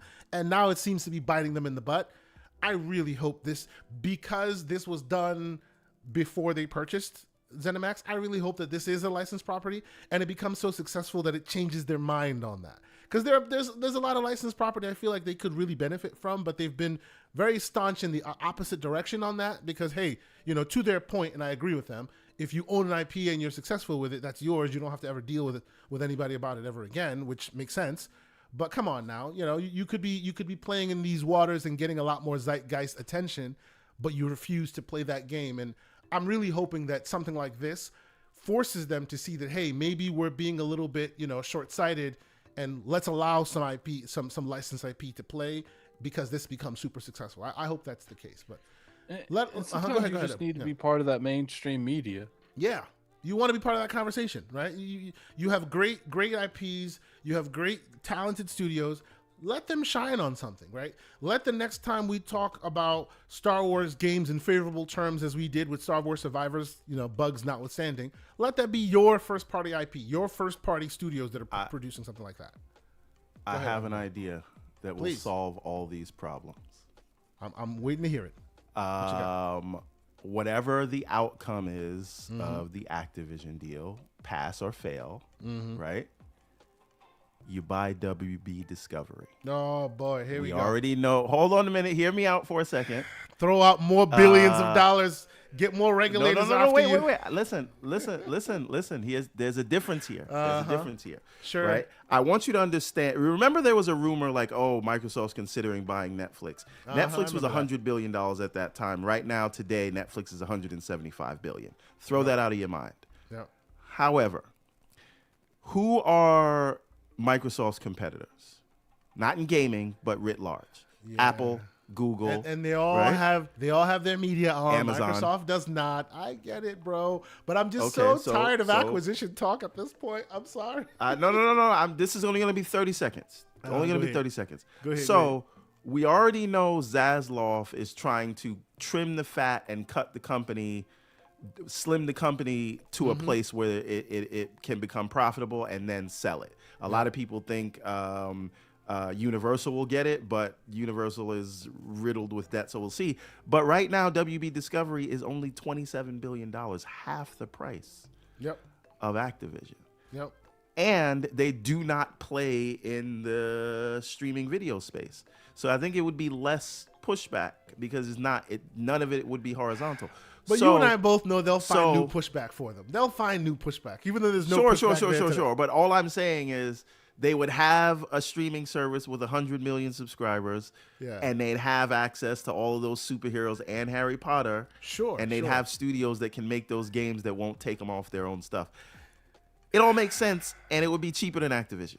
I'm just saying. Let's go. That's it. If people want superheroes, and I know the minute I say this, the pitchfork's going to come for me, just like it came from Everborn about all this. And we'll move forward because I want to get into a few of these other topics as well. But if people want superheroes, they need to talk. I think Microsoft needs to talk to Embracer Group. Why? Because they have a bunch of superheroes you don't know you want in Image Comics. DC is too saturated right now. They keep fumbling the ball. Obviously, we know what's happening with Marvel. Besides the two big monsters, Image has always been the third that kind of sort of speaks the same language, but has never hit that pedigree as DC and Marvel have. And because of that, no one pays attention to them. They're in the hands of Embracer. You could do a lot with those characters without a lot of attention because they're not the DC or the Marvel verse. That's not exactly the way Image works, though, because the creators have ownership in that. And so no doubt. Those characters. I'm not saying you do own or don't own those characters. What I'm saying is the $2, sometimes $3 trillion company can spend their eyes focused there instead of trying to fight the good fight where everyone is still fighting right now, right? Go off to Image. Speak with them. Speak with their creators. Chances are they want that attention that DC and Marvel have been getting for a long time. And you could carve out a game space just for them. And they would throw themselves at you because when was the last Image game, a game based on an Image character that blew up the world? Since what? Like Spawn? Yeah, but like, that's not a conversation with Image. I'm saying that's a conversation with Todd McFarlane. That's, of course. Works. No, but that's my point. It doesn't matter. Embracer does not own Image. They own Dark Horse. Oh yeah, I'm sorry. Forgive me. Yes, Dark Horse. Forgive me. But my point is still apt because I want there's the mainstream IP, right? There are mainstream comic book IPs, and then there's the second tier comic book IPs that have never gotten their shine, even though many of them deserve it, right? And I'm just saying that it would behoove of them to then spend some time and do that while Sony is busy with Wolverine and Spider-Man, which are also great monster IPs. Maybe the future crazy, awesome superhero IP will belong to you if you spend that time rather than chasing DC or chasing Marvel. That's the only part of the puzzle I'm contending here. But yes, we shall see. I hope they do something. And the minute I brought this up, I knew I'd see Pixelbit G in the chat going, "What about Spawn? Damn it!" And I hear you, brother. We're about due for a good Spawn property. It's been long overdue. I agree on that. But okay, let us move forward. Forget the Hulk. What about Pitt? You guys remember Pitt from Image Comics? Of course we remember. But that's my point. Like, these are characters that normal people don't get. Even in the movie world, they go, "Oh, here's a character you haven't heard before, Iron Man." Come on now. There's so many more characters that you could be playing with, but they always tend to go in the same direction. Look at DC. How many Batman properties must we have before somebody reminds them that there are other characters there? I don't want them to go for Marvel because I feel like as long as PlayStation has their hands on that Spider-Man, that Spider-Man, it makes it a harder conversation to have for Marvel. Yep. They just have so much leverage. It's like, let's say that Xbox does snatch that and they make a fantastic, like, let's say Iron Man game. All it takes is like Sony be like, "Yo, don't let them have another one." Exactly. Like, it just, and I'm not saying that they would ever go that far or do that kind of conversation. I'm saying don't give them the opportunity. Because to have that, if it came between Microsoft being able to make another Marvel IP or Marvel getting the Spider-Man license, Xbox is never going to get that. Like, they're never going to win. You can have all the money in the world. It's not going to make up for that Spider-Man license. Hold on. A Rodimus in the chat has the right idea. you get the gaming rights to Invincible.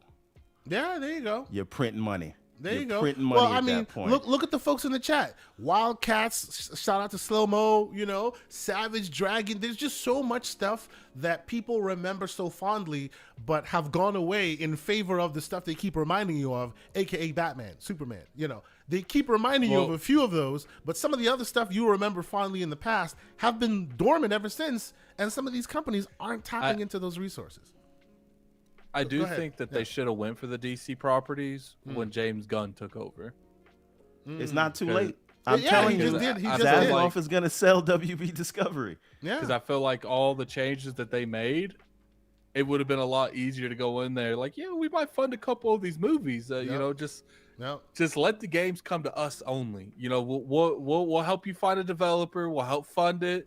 We'll give you a lot of creative control. We'll come together. It's like, you know, let us make this universe. And even in the Batman IP, even in the Batman world where I think is super oversaturated, people have been asking for Batman Beyond for how long, and still you don't get that. Like, come on, right? Like, at the how end many of the day, Batmans do we have?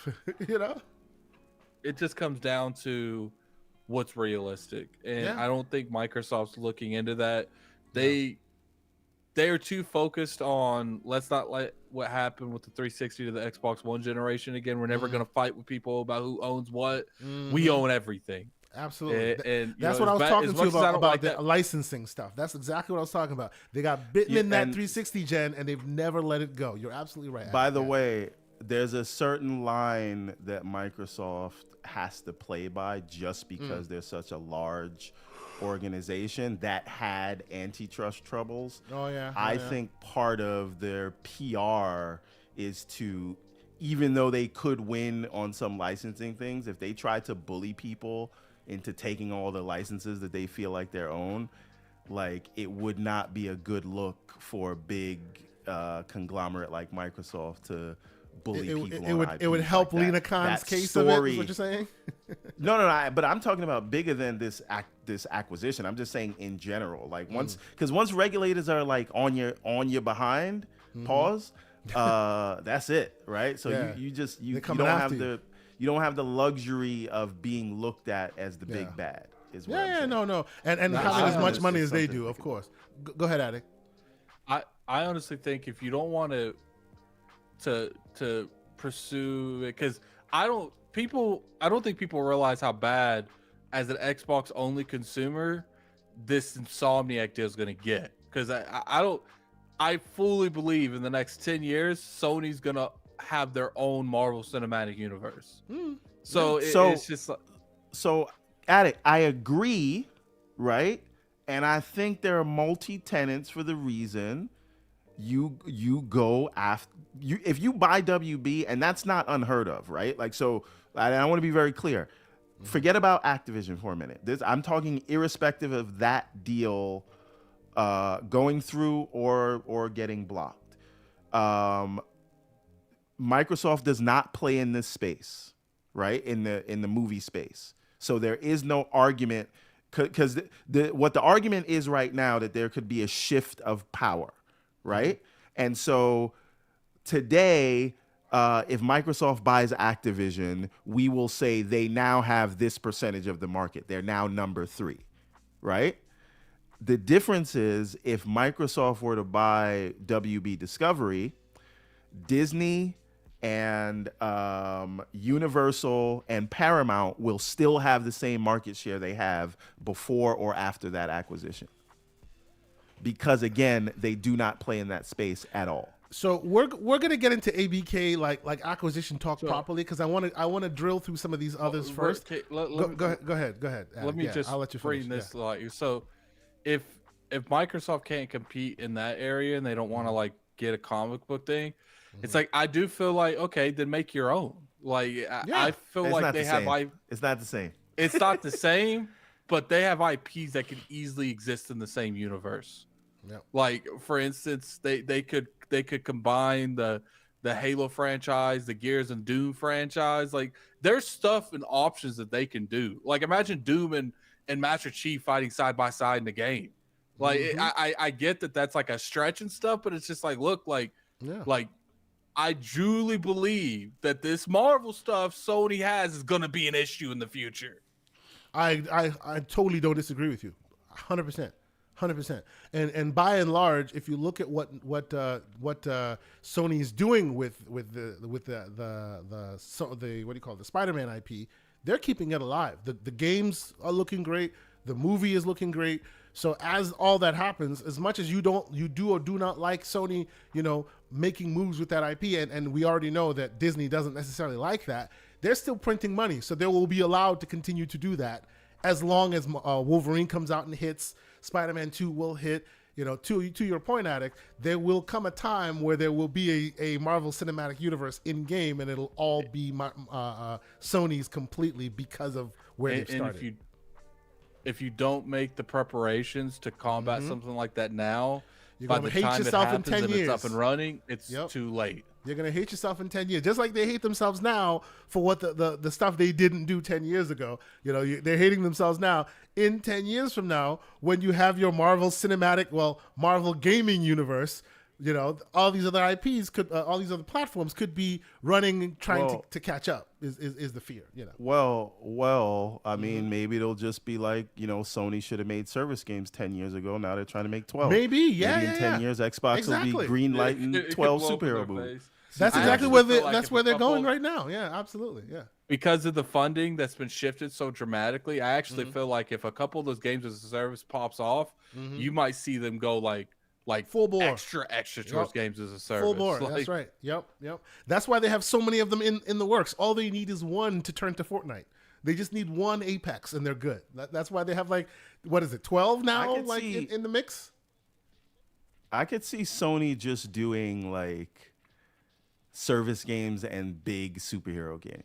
Yeah. Lock down that cinematic universe. Zeitgeist play, money play. Put Naughty Dog and Gorilla on superhero games. Yeah. Make them the highest quality possible. Interchange them. Do your Avengers level events. Those are your single player games. And all your multiplayer stuff are these games. Is what brings and in I the think checks. they'd actually be super successful. Oh, yeah. 100% they would be. 100% they would be. Absolutely. Let's move forward. And as we continue to on this show, and I think Addict, you may come to this realization quickly. Here on this show, we are some of us are Sony's Sega apologists, I will say, and as such, we always pay attention to all the balls and strikes when it comes to Sega and or Sonic. And as such, I wanted to talk about the co-creator of Sonic facing 2 years in prison for insider trading. Mr. Everborn Saga, begin the cap, sir. I would just want to start with hashtag free Naka. I'm going to get T-shirts made, and we will offer them on the Everborn Saga website. Yes. And I'm not joking.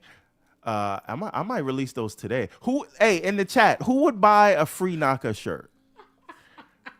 I'm not even joking. Is that a 2-for-1 special with the charge the more shirts?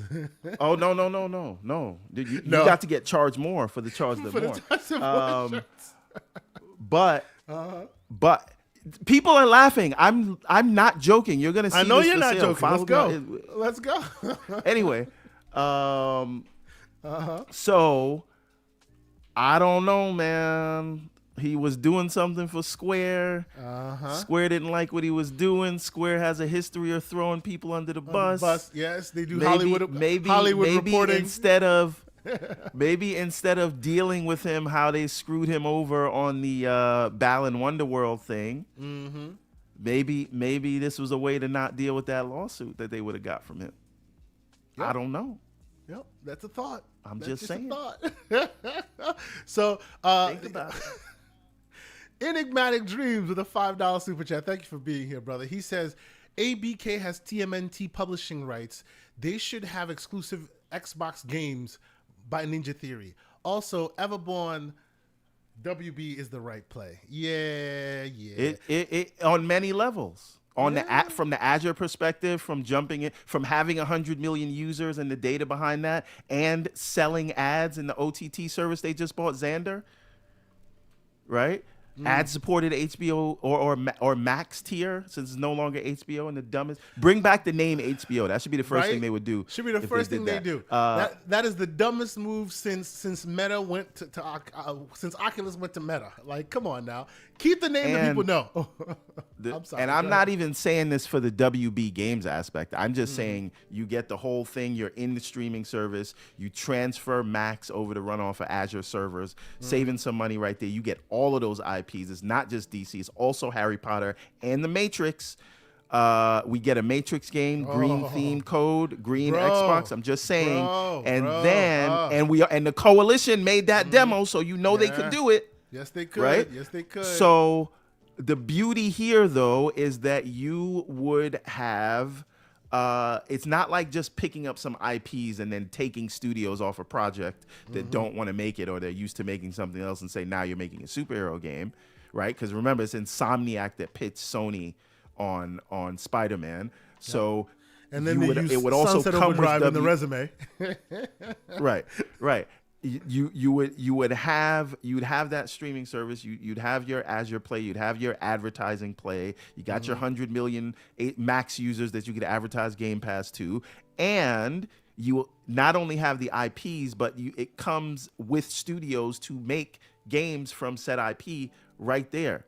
It's literally turnkey, and it's cheap, half the price of Activision. I'm just saying.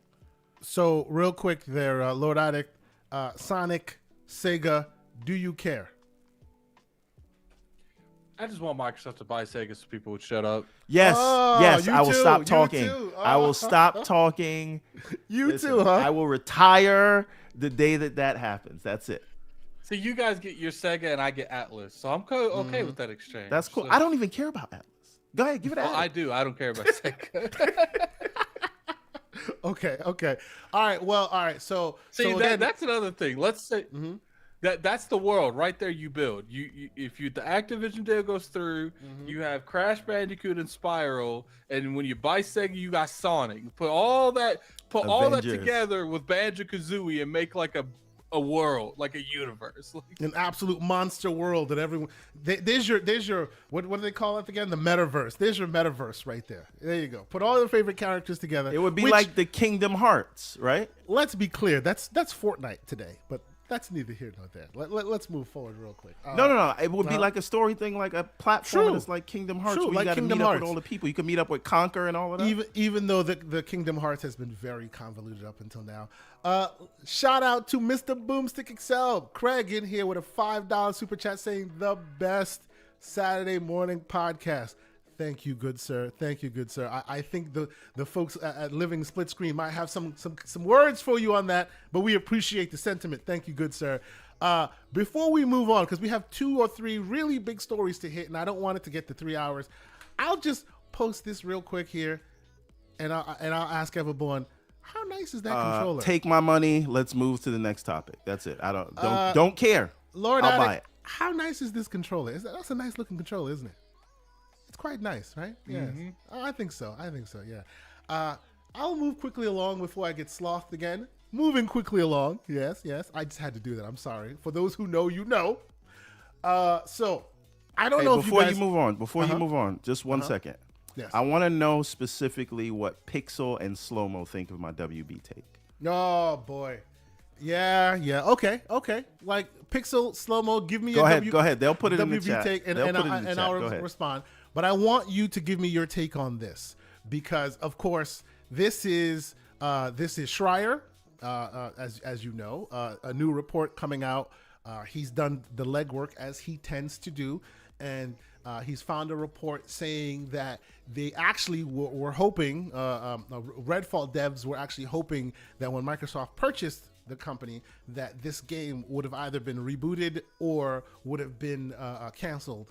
And some folks have spoken on background as to, hey, you know, the how it ended up is not exactly how they wanted it to end up, and they were the people who were developing, some of the devs saw this happening and were hoping Microsoft would have made a better decision.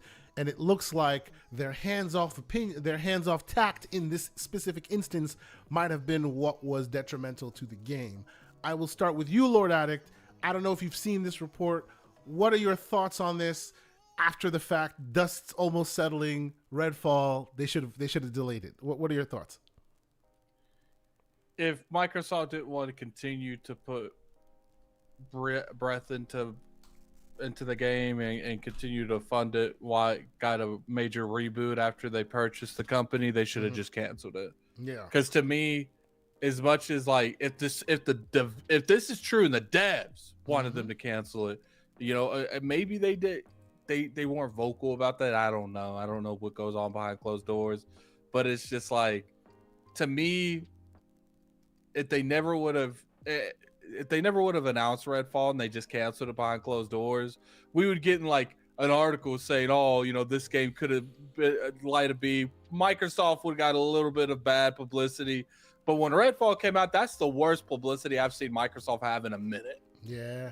And it's just like, you got to make it your life's goal now to make sure that never happens. Never happens again. That's right. Yeah. That's right. Go ahead, the theme of this whole story for me is trust but verify, right? Yeah. And I think because at the end of the day, right, like it's like heavy is the head that wears the crown, or the captain goes down with the ship. So it's ultimately Microsoft's fault. But this is what this article is talking about is saying that Microsoft should have overruled whoever is running Arcane, right? And made that call. Well, okay, because hold on. internally, real quick. Your point is apt, but let's add a bit of meat to those bones here, because people may be off with their timelines. Yes, they were hoping that Microsoft may, and these devs are saying that they were hoping that Microsoft may, and this is, dozens of anonymous on background, so you can't really get anybody to call to the carpet to really talk about it, but they were hoping for that because at the time, this was during the Fallout 76 era. This was during the Wolfenstein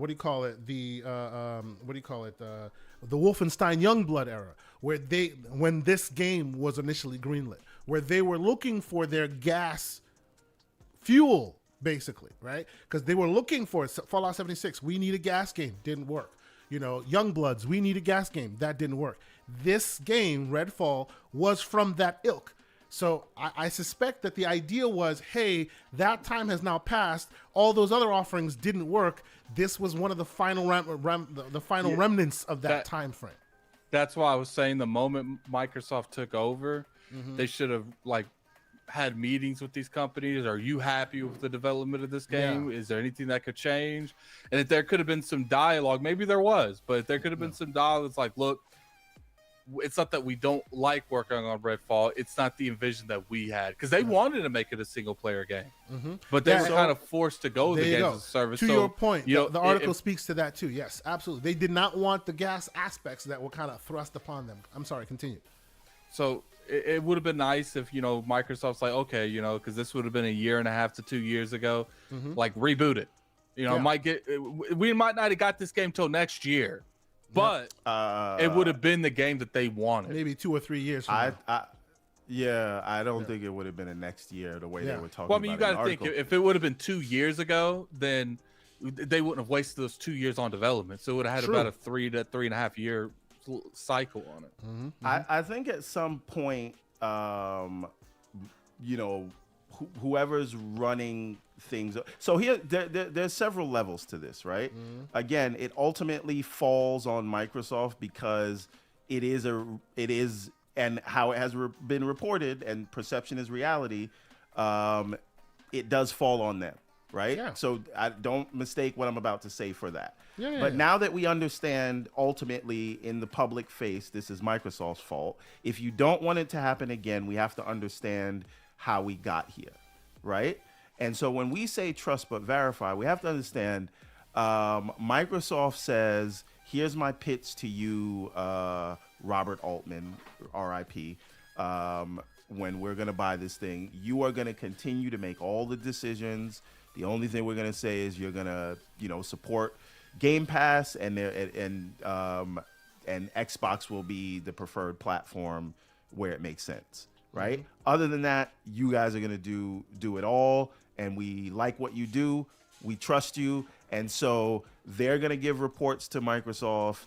Microsoft is going to say, okay, this is what we're doing. ZeniMax as a whole needs this amount of budget. Okay, go ahead. We're not going to micromanage you, right? And that happens. That seems to be what happened, and because that seems to be what happened, people didn't like it, and a lot of the Arcane studios left. Those who didn't want to do this left 70%. Wait a minute. By the report. That's not. If you They look didn't- at that report, They didn't integrate as quickly as they should have. They didn't influence But see, as much as they should have. problem. This is a problem with that 70% number, right? If you read that sentence, it doesn't say post Microsoft acquisition, people not liking that Microsoft it was basically for the duration of the development of this game, had nothing to do with Microsoft. It was, remember, like, and that's why I brought the context in, right? This was during the we need a gas game to survive period. So a lot of people within ZeniMax themselves did not like this direction, right? And it was hoping that Microsoft would save them from it, but Microsoft came online and still kept going in the same direction. And within the course of the development cycle, it seems people got fed up even after Microsoft came in and didn't stop this, that they left. It wasn't Microsoft's problem. It's the fact that the ZeniMax brass greenlit this and didn't stop it to fruition. Even right there, you are saying that people left as a result of Microsoft not doing anything. No, they left as a result of this game itself, is what I'm saying. Right, but I don't think we. First of all, we don't have a number of what percent, because it's saying from Prey. Yeah, from Prey. The Prey team, 70% of them are gone. Yeah. So and that's also a little bit of muddy waters, because that Prey team was a Crytek team, right? Because Prey was made in Crytek, CryEngine, right? So presumably the Prey team, a lot of them will change hands because Crytek isn't Unreal Engine. Right, you're going to need different resources, possibly people who don't cross-train, people who don't understand Unreal Engine as they do CryEngine. That could also lead to a lot of turnover. So there's a little bit more context there that they didn't really expound on. But continue. So and again, right? I just obviously find it funny that no credit for Hi-Fi Rush, all the blame for Redfall. True, but. The thing is, there needs to be processes in place where Microsoft says, we're not controlling you, but this ain't it. True. Yeah, exactly. Right. Yeah. And I think Microsoft and even Phil's answer on it was very mealy mouthed, right? When it was like, well, why did you release it? And he says, well, there were no game breaking bugs. And at a certain point, creative vision, and basically what he was saying in the most incomprehensive way was, we were going to keep throwing good money after bad. It would have took several years. The team could have been working on Prey or Dishonored or whatever else sequels, and we just decided it was what it was. Let's take the hit. And I don't think they realized the hit would be this big, and that really is the problem. But and if we don't want this to happen again, I think Microsoft. We asked the questions to Microsoft, but the questions that Microsoft has to ask internally is how the management. First of all, who the hell were your mock reviewers? Exactly. Right? Exactly. That's where I was going.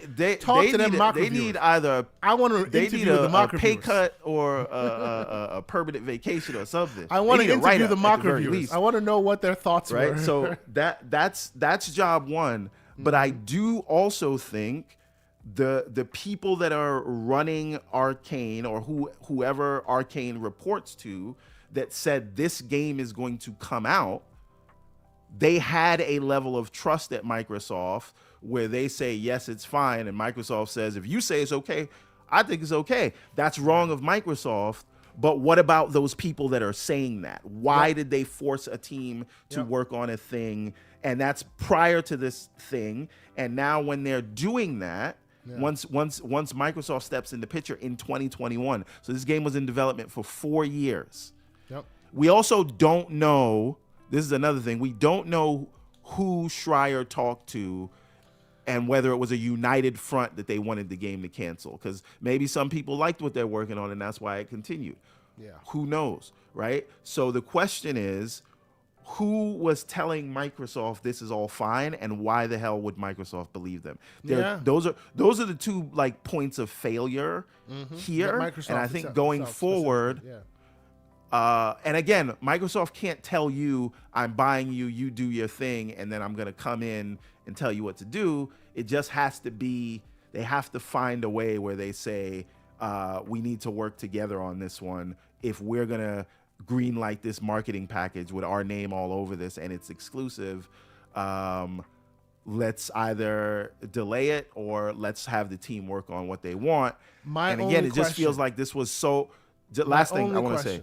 Go ahead. This was 4 years along, and I think it was so far along they didn't want to say, let's throw this work out, because they are hiring. They still believe in the team, but they either should have did that. But I understand at a certain point, if you look at this, do you want to spend another $50 million on this game over the course of another 2-3 years that it would take to reboot it and have the intelligent? It's not a simple thing where you say, okay, just take out co-op, right? Because they just took out the microtransaction, and now we see the game feels completely off. So if you just take out the co-op, doing that means a ground up thing. And at that point, you might as well just build a new game with those sensibilities. Take whatever you learned from here that was good. You take existing assets and you rebuild and add the gaps that you reskin it, put it in something else. Because my only question, and let's move forward because we have a few other things we want to talk about before the main topic. But my only question about this, and I still want an answer, and I hope one day someone will grow the balls to ask him: did you play this game before it was released, Phil Spencer? And what were your thoughts? There's no way he didn't. There's no way he didn't. And why? I think he didn't.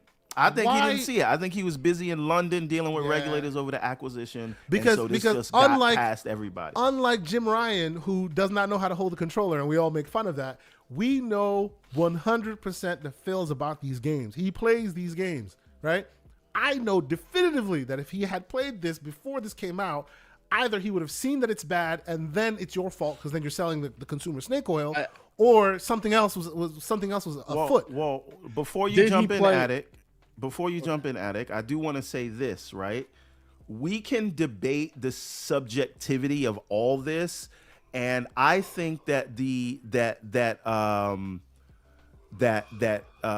agreed beliefs are don't always necessarily line up with the facts. So if we want to talk about Xbox quality from 2019 until 2023 when this was released, every first party game scored in the high 80s. We are talking about Gears 5. We are talking about Ori. We are talking about Flight Sim. We are talking about Psychonauts. But that's why Xbox has those fans. So it's not like they're crap. No, I understand that. Yeah. And I also don't think that that's the conversation either. The conversation is, even if Phil didn't play the final build or the build that they were going to ship, there's no way he didn't touch this game at one point in time between the time they bought this company or even before that, because obviously they were surfing around. I just find it hard to believe that you're going to buy a company and not at least touch what they're playing, what they're making. Buy the company, throw such marketing dollars at the game that you're about to release and not actually play the game, being the gamer you are. That just surprises me, man. I'm with you on that, Adam. Right, unless... I just think this is one of those situations that is... Because I think it's one of those things where it's like, look, this is going to hurt, but at the end of the day, we need these people doing something else. It's just maybe Phil was too open with giving them an opportunity. It was like one of those things where it's like, okay, you guys tell me you got this. I'm going to believe in you and you actually get this. That's where I think that's where I think it is. It's like let me reply to the super chat real quick. Let me read this and I'll let you get your bars off, Everborn. We have Buck with a $5 super chat. Thank you, Buck, for being here. He says Halo Infinite, Minecraft, 87 ESO, Metacritic, Fallout 76, Sea of Thieves, Warzone, Overwatch, Halo Infinite. Microsoft Halo gets Infinite ABK again. and it's Sony chasing Sony chasing and Xbox and gas dominance MAU. Yeah, it's always interesting. The perception is that one is leading the other, but if you look at it, one is chasing the other, and it's not who you think. So it's really, really interesting that Wag that's the case. the dog. Yes. And then we have Iron Mike in here. Thank you for being here, Iron Mike, with a $5 super chat. He says, apparently, a lot of your mutual YouTubers played it before release and it was fine. Would Phil have said any different? Question mark. Honestly, like I'll let you expound on that, Everborn. But to me, that second part of that statement, where the YouTubers, there are reasons. There are reasons why YouTubers may or may not be forthcoming with the righteous I information. can tell you exactly. I'll let you two Addict. But I think, like, there's a difference with a YouTuber whose job it is to come out here, and obviously, of course, it's about integrity. It's about building a community. It's about doing right by your consumer base. And clearly, many of the YouTubers failed at that. But this is the CEO of the company. This is Phil Spencer. This is first party. I think their priorities versus a YouTuber are completely different, right? I wouldn't put them in the same category because a YouTuber, the reason why they are where they are and what they're doing.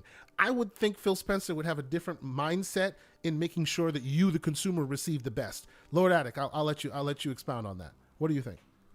When it comes to like the people who covered that game, I can't speak for everyone because I can only tell you our experience. Please. Like, it's like pretty much like you see that trailer at a movie and you think that movie, oh, this is lit. Like this trailer's awesome. This movie's going to be awesome. But they cherry picked the best part of the whole movie and gave you just that part. Yeah. Like it was. You saw all the best like bits in the trailer. Slice. Yeah. Yeah. Imagine like a vertical slice. They took that vertical slice and amped it up to the max. And they're like, this is what you're going to play. But when you play the game, is nothing like what you play. Like, so Redfall is the BVS of video games. Yeah. And it's not like, that's the biggest issue. That's terrible, bro. I have with the industry is like the deceiving and the fall. What's funny is like you can't even really consider it like false advertising. It's just such deceiving advertising. Yep. It's like I don't like the fact that they hold like they have different embargoes. Like some people could release the Redfall review before other people, and it's just like, to me, that's shady. If I hear stuff like that, I'm like, what are you hiding? Yep. And that's when we can't stand with you, when you come out and you mea culpa and you say this, because then the first thought is, okay, context matters, but then we see some of the behaviors you did during the review period and we're like, yeah, you're being earnest now, but you made some shady moves during the review period. How can we trust you? You know what I mean? I do feel you on some of the moves they made. Just kind of makes it difficult for Phil to come out and be like, look, we've learned the lesson, we're being earnest about it. Well, then why were you being as shady with it as you were? It just does not breed confidence. I do agree with you on so that. we have a $5 super chat from That's Pixel right. Bit. You go ahead and read that. A chat from Paris. So read the Pixel Pixel Bit says, can we be in reality for a hot darn minute? What CEO y'all know have time to look at every project? I know none. It's not his job, not even close. Now, let me say one thing to that. One second. I want to say something. You can go and look at P3 on Xbox and see his playtime. This man has like 14 days in Vampire Survivor. Exactly. Maybe if he just took one of those days and played Redfall, this thing would it's not even about day. that. It's about, regardless if it's his time or if it's not his time, someone was responsible for maintaining and overseeing that game. Yeah. And that person needs to be retrained, or maybe they have too much on them. Yeah. Like, look, this isn't just one person, one company's fault. This is a variety of issues, a variety of variables that went into what ended up becoming Redfall. Absolutely. It's a breakdown across the board in terms of let's be clear here, though. Pipeline. So while I agree, while and I hear what Pixel's saying, and I agree with Pixel, but by and large, the reason why I'm bringing up that line of debate right now is this is unlike, and you're right, 100% Pixel, right? You're a company, you have so much overhead you're dealing with, specifically Microsoft, you're dealing with the ABK of it all. There is a lot to deal with, so it can't be expected that you taste every single piece, every cookie that goes down the line before it goes to consumers. 100% on that. But you are the CEO of Xbox or Microsoft Gaming. Like, and Redfall is not a small entity within your brand, right? Like, at least by your own company's admission, they ended with a show. They chose that game. They're biting back everywhere. To be one last thing. Exactly, Addict. It's not like, this is just a small amuse-bouche of many things coming. No, they hitched their wagons to this thing in a big way. I would think that the CEO who's hitched their wagons to this big IP would at least sample it and see that it's actually righteous. So that's my only thought. So I think I agree with that, and the rationale is I don't expect Phil to be playing Pentiment. No, not every game. You don't have no, to be of course at that not. granular Definitely level. not. Definitely but not. If it's a game where you're doing marketing deals with other franchises and you're doing billboards and things like that, that does warrant a high level of attention to make sure we're coming out the door. So when you do your Apple style One More Thing, when you do your custom controllers, when you got Arby's with vampire teeth, and when you're doing posters, you and them Arby's, you'll never let the Arby's go, will you? Never let the Arby's go. So this is the thing that I do think that warrants across the board. You need more synergy. This was a failure in communication across the board. Yeah. My only thing is, criticism is only good or useful if it's constructive. And so the goal is to identify the problem. So yes, it's Phil Spencer's fault. Sure, but that doesn't solve the problem, so it doesn't happen again. Yeah. So the question is, what broke down along the way? I think somebody was lying over at ZeniMax. Right? I don't even think it was that. I think everyone knew this was happening, but they were giving them the benefit of the doubt to fix the game. Okay, and real quick, shout out to Paris Lily for jumping in our chat. We appreciate you for being here, sir. He says, and he makes a very good point. He says it's only 60 minutes of gameplay, and it's always truly hard to judge anything in that case. We are in a damned if you do, damned if you don't scenario for the creators. Absolutely, right? You're there. They don't give you the exact specs of the hardware you're playing on. Are you on a PC? What kind of PC? How does it look? How does it play? And you're expected to then give your earnest opinion after that small little snippet. Plus the rules they enforce, you can't record your own footage. All that makes it difficult. I do definitely understand that. And I think that was like my biggest issue with this whole scenario. I get it. It's PR. I get it. Even it's deception. That's what PR is literally designed to do, is to sell product. But it's just like, you don't be transparent, especially like cherry picking good parts of the game, making sure you run it on like the most elite hardware known to man, and getting these influencers out here and making us look crazy by saying, because even I was like, you know what, this game actually, it looked pretty good. Like, I think this actually might turn out well. And then when the game comes out and it's nothing like we said, and then people are pointing at us, that's just going to cause tension between us and our fans, which is going to eventually cause tension between us and them.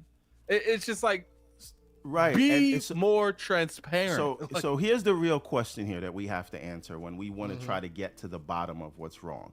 Again, it falls on Xbox, but we want to solve this problem. So, and this is for Xbox to solve, not us, but we're talking heads, so we're talking about it.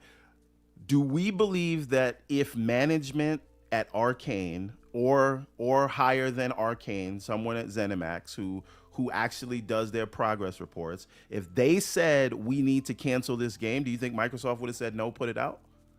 Or do you think they would have said we trust you? No, of course. Because I would argue, I would just argue that I think what happened here, and I do think the game should have either not come out or whatever, but there was egg on their face because they went so hard at it. But I think they were like, we gave you a year. This game is not going to get any better from where we saw it. So now we're just going to put it out, cut losses, and call it a day. No. That's what Microsoft. They were should already have done. handcuffed to the dead hooker, is what we call it. That's what Microsoft should have done. They need to do a better job at okay, this game isn't what we want our consumers to play.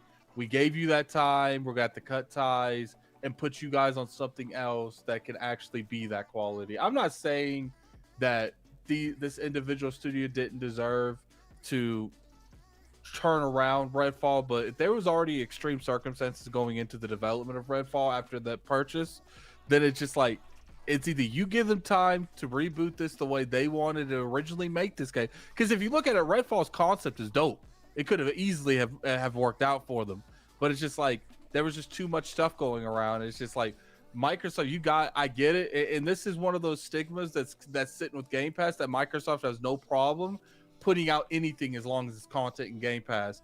And with games like Redfall coming out, it's hard to argue against that to certain people. Yep. It's hard to counteract the Game Pass narrative when these are the examples that are being used and there are no counter examples. Yes, there's Hi-Fi Rush. Wait a minute. Yes, there's Hi-Fi Rush, but people don't consider Hi-Fi Rush on the caliber of Redfall, and as such, and maybe that's misconstrued. Maybe Hi-Fi Rush should have been the one with the long tail marketing, and Redfall should have been shadow dropped. But in the perception of people, as good as Hi-Fi Rush was, it's a smaller entity than the Redfall AAA budget that now looks to be. Okay, but what about everything else that goes into Game Pass, first and third party? Like, it's that whole thing is all ridiculous to me.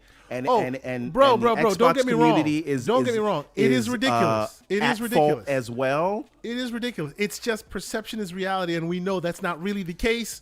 But perception is reality. It is what it is, right? That's what people think. Perception is because perception is reality. I think that's why King's Hold the Line piece, it went over so well, because I think it was speaking to a broader truth. It just became cool to ignore everything else in Game Pass and say, can they really do it? Can they actually produce quality? Even though these are people who all their first parties have been in mid and high 80s, even though they've been supplementing Game Pass with all of these third-party games that have been higher and higher in budget. Forgive me. I don't mean to dispel this conversation, but Buck with a $2 He's right. super chat. He's right.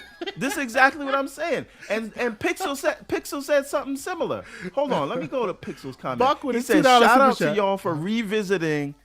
He's Buck with the $2 super chat. Y'all taking the pony bait, still talking about Redfall. He's at 1,000% right. And Pixelbit G says, shout out to y'all revisiting this dead story and still ignoring Sony closing studios, shutting games down, no fractions, and the worst E3 show in history. And Schreier didn't write about any of that. None of that. We had the timed hit piece on Redfall. So they're absolutely right. No. That man was nowhere to be found. Time. Let's be time. clear. I'm calling. Sure. Call time on this. We're moving on. We're moving on. But let's be clear. This is not a them versus us situation. Like, when this conversation comes up, it's an earnest conversation that Word's talking about. And just because we talk about it doesn't mean... it warrants talking about a month ago. Just because it's out does not mean that, we're taking the pony narratives. Like, they can say whatever they want. Whether we choose to respond or not is not the point is not the equation here. We're talking about an earnest problem that Redfall now has, right? Initially, there was a problem. We wanted to know, and now we know. The fact that Schreier brought it about, yes, and we know Schreier has issues, should not be a factor in this equation, right? It shouldn't have anything to do with ponies. Ponies have nothing to do with any of this. Listen, we fell for the bait, and you don't want to admit that we fell for it, but I will say we were wrong. Right? Okay. Because you're saying it's a problem now. It is not a problem now. It was a problem a month ago. The game came out on May 2nd. It's June 3rd. This is not the story. There are more pressing issues. It was a problem a month ago, but we didn't know what the problem was, and now we finally do. Yes, we did. This is everything we said a month ago, and this is also what Phil Spencer said on Kind of Funny. Shout out to Paris. We knew this. You know what? This is nothing that we didn't know.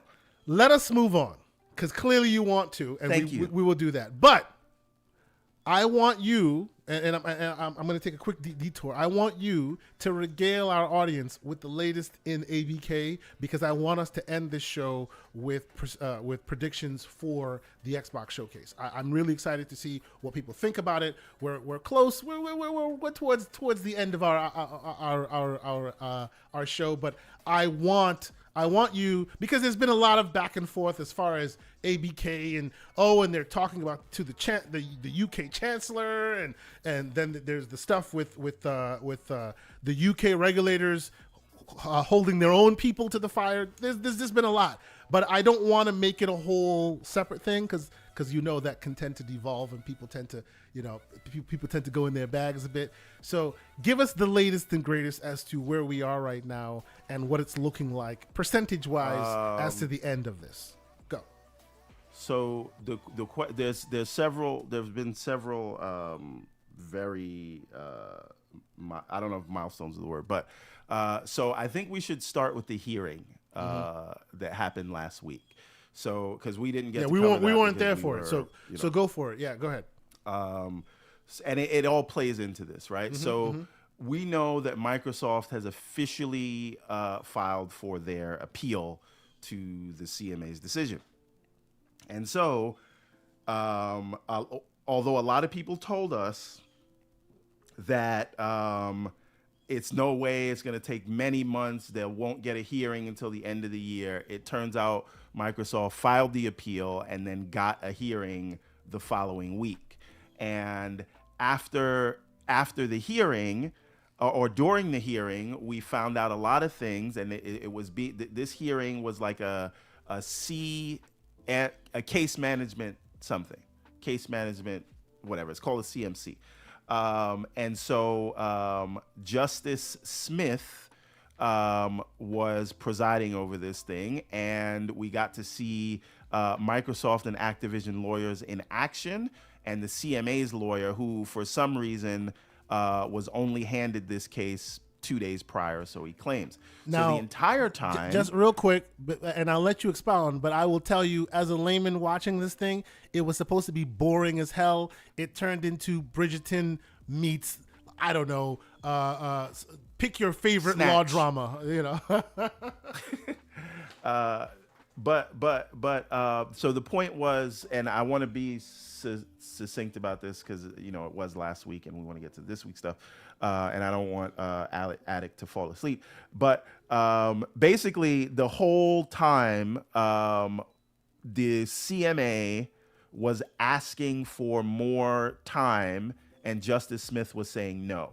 Right, and there was no sort of compelling reason for why they should wait. The CMA asked to bring in new expert witnesses that could debunk Microsoft's claims that they did not do their job, and Justice Smith said no. The CMA said that they couldn't get lawyers in time and people wouldn't be available. Justice Smith said, "Too bad, so sad. You're coming back here on the 24th. Well, it's the 12th, and then Microsoft has 14 points of evidence that they want to enter into their appeal. And on June 12th, we are going to see which ones of those 14 points Justice Smith will allow. And that will depend on how many... how long they want the case to take. So Microsoft may not want to introduce all 14 points of evidence for the appeal, because then it could take longer. Now, the other thing that I wanted to point out here is that Microsoft alleges that, and I want to read this. This was a part of the CAT Tribunal's summary of what happened. Right, Microsoft says, and I quote, or the CAT says, okay, this was Microsoft's lawyers. Some of the material we submitted before the CMA before the final decision, 4 of them are short statements from cloud gaming providers, which all disagree with the CMA's cloud market definition, which the CMA omitted and did not ask for their opinions. The EU did and approved the deal. And the judge is also skeptical of the CMA's market definition. Yep. So I'm saying all this to say, basically everything Microsoft asked for, Justice Smith has given them, and has denied everything that the CMA lawyer has asked for, and he wants to expedite, and he is not allowing the CMA to bring in new experts. In fact, he said we have our own experts that will listen to this thing. So now there won't be Justice Smith alone. On the topic of experts, quickly, question from me. If you've already come to your decision, CMA, right, and every market that you enter, you are not an expert. So you bring in experts, you talk to all the market participants, and then based on all the information you gather, you then adjudicate and make your decision, right? That's where we are, and of course, Microsoft is now challenging that decision. If you are there and you've already made that decision, how can you then ask for experts? Presumably, you've already done that in order to adjudicate this case. Well, forget about how you can ask for those experts, because it was denied. The question is why you would ask for new experts other than who you're speaking to, unless you don't want those experts for some reason to come up, because they have not disclosed what experts they were talking to. Right? Mm-hmm. Now, what if it turns out the experts they were talking to were Jim Ryan? Right? And so that is a thing. That's a thing to consider. Why wouldn't you want to use your own experts unless you don't? We lost Attic. Unless you don't. Yeah. He said he'll be right back. No worries. Please continue. Let me. He says he's going to join on his phone. So that, listen, I don't think it's a coincidence that we started about ABK and he took a break for food. He needs a break for food. Yeah. But in the light of that, a lot of like the CMA, and I'm not saying they looked unprepared. They literally said that they were not prepared, right? And so in light of that, in the aftermath of that, now we hear MLEX reporting that Microsoft has another legal team on top of the ones that them and Activision have, and they are exploring ways to exit the EU. And I think that did not come out by mistake, because when you look at this, you can see now that there's going to be a meeting of the minds between a UK prime minister who's very high up. I think he's fourth in line for the prime minister seat. And the CMA will be there, and Brad Smith will be there. And one other thing we learned, that Microsoft is saying that Canada is no longer a problem because Canada's date to make a decision has expired, so they can close. And there's nothing stopping Microsoft from closing. Canada's like America. Canada's like America, where they'll push back or they'll just be quiet and let it slide, which is where they're being quiet right now. So, until they push back, there's nothing to talk about with Canada. Yeah. Right. And I want to be very clear, and this is a super important point. The judge says he is skeptical of the market definition, and how is game streaming any different from a digital download? You still need some sort of technology to access the game, and so if there is no, this is me editorializing now. Before is what he said, because he's not convinced, and the CMA will have to convince that. Then, do we make a distinction when you buy a movie on iTunes and you stream it right away or you download it? Yeah, it's not a different market. When right? you decide decide to, instead of going into a McDonald's, you decide to go through a drive-through, does that mean it's a different store? No, it's the same store, just a different delivery method. And no one who reviewed these things earnestly thinks that it's a different market. And I think it is important that the actual market participants are telling you it's not a market. They don't agree with your assessment. So who are you listening to? Right? And if who you're listening to is Sony on this. They're not really a market participant in cloud at the moment. Yeah, technically they're not. And- Yes, absolutely. Yep. Right? And so that's hurdle 1 for the CMA. Hurdle 2 is you have proved that cloud is important. Sorry, you have proved that COD is important in the console space. Yes, I know right? where you're going. Go And ahead. you've Yeah. used evidence to back that up, right? You've proved it in that market. So because it is important there, how is it important to cloud? You literally have no data to back this up because it's not currently in cloud. and you let's add some argued meat. that this is a different market, Yeah. Yeah. right? Let's So add some how meat can to you that say bone it's of yours. important to one market? Let's Okay, add a let little me bit just of say this last sentence. Yeah. Go ahead. So how can you say this thing is important in this market and therefore it must be important in this other market, which you just said is a completely different market? Yep. So unless you have data in the cloud space to say that this is a market mover and people want to play Twitch shooters in the cloud, you just made all this up. Yep. And that's the part I want to add to this as well.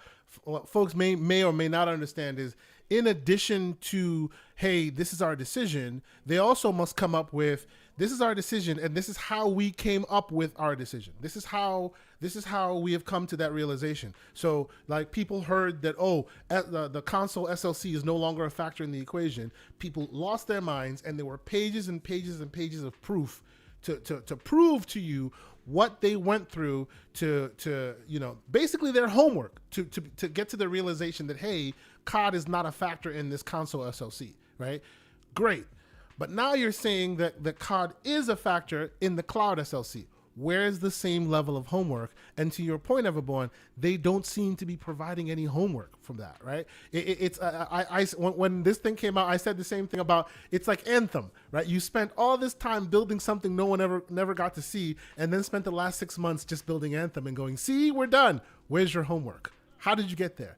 Got nothing to show anybody. And if you have nothing to show anybody, Right. the judge is going to be like, sorry, homie, this can't be allowed to sit with just trust me, it will be bad later. You need to prove it. You need to show your evidence. And all trust you've me, shown, bro. yeah, Trust me, this bro is defense. basically the trust me, bro defense. And all they've shown so far is, hey, when we're talking consoles, COD is not a big deal. But when we're talking cloud, it is a big deal. How do we know? Trust me, bro. That's literally what they've done. Now let me reply to the super chat real quick. then- One second. Let me read the super chat from Buck with a $10 super chat. Thank you, Buck, man. You always showing such great support. He says ABK will have 18 billion in cash by the end of 2023, 21 billion if the merger fails. Attractive to Google, no Stadia, Apple, Comcast, etc. to buy ABK at 99%.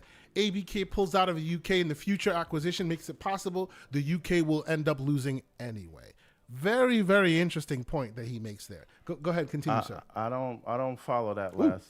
Oh, I think I lost thread. him. What is he saying about Google and? He's basically saying that with the way that the dynamics are working right now, there is a world where ABK is attractive to the likes of your Google and whatnot because they no longer have a Stadia, and the money that Microsoft initially put up back when this initially was put forth was attractive at the time, and now not so much. So it may end up being more attractive to your Comcast, your Apple, and your Google, right? And end up, even if Microsoft says, not anymore, it may end up being attractive to Apple, Comcast, etc. to buy them. But all in all, it'll end up being the loss for UK anyway because of the way they've been going back and forth. You know what I'm saying? You know what I'm saying? We'll yeah, see. it's an interesting. It's an interesting thought. And then the other piece is that they're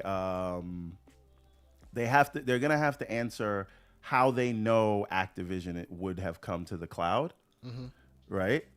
When you have no evidence, when the only evidence you do have from the decision makers are people who, every decision maker on and off the record has said no, they're against it before this acquisition, and they have the evidence and example that they pulled their content away from GeForce Now. Yep. So Every other regulator agrees that you can't guarantee they'll come to the cloud, but the CMA assumes it as an absolute fact because they talked to a non-decision maker. They basically talked to a janitor, and they was like, "I think they're going to go to the cloud, so we're using that."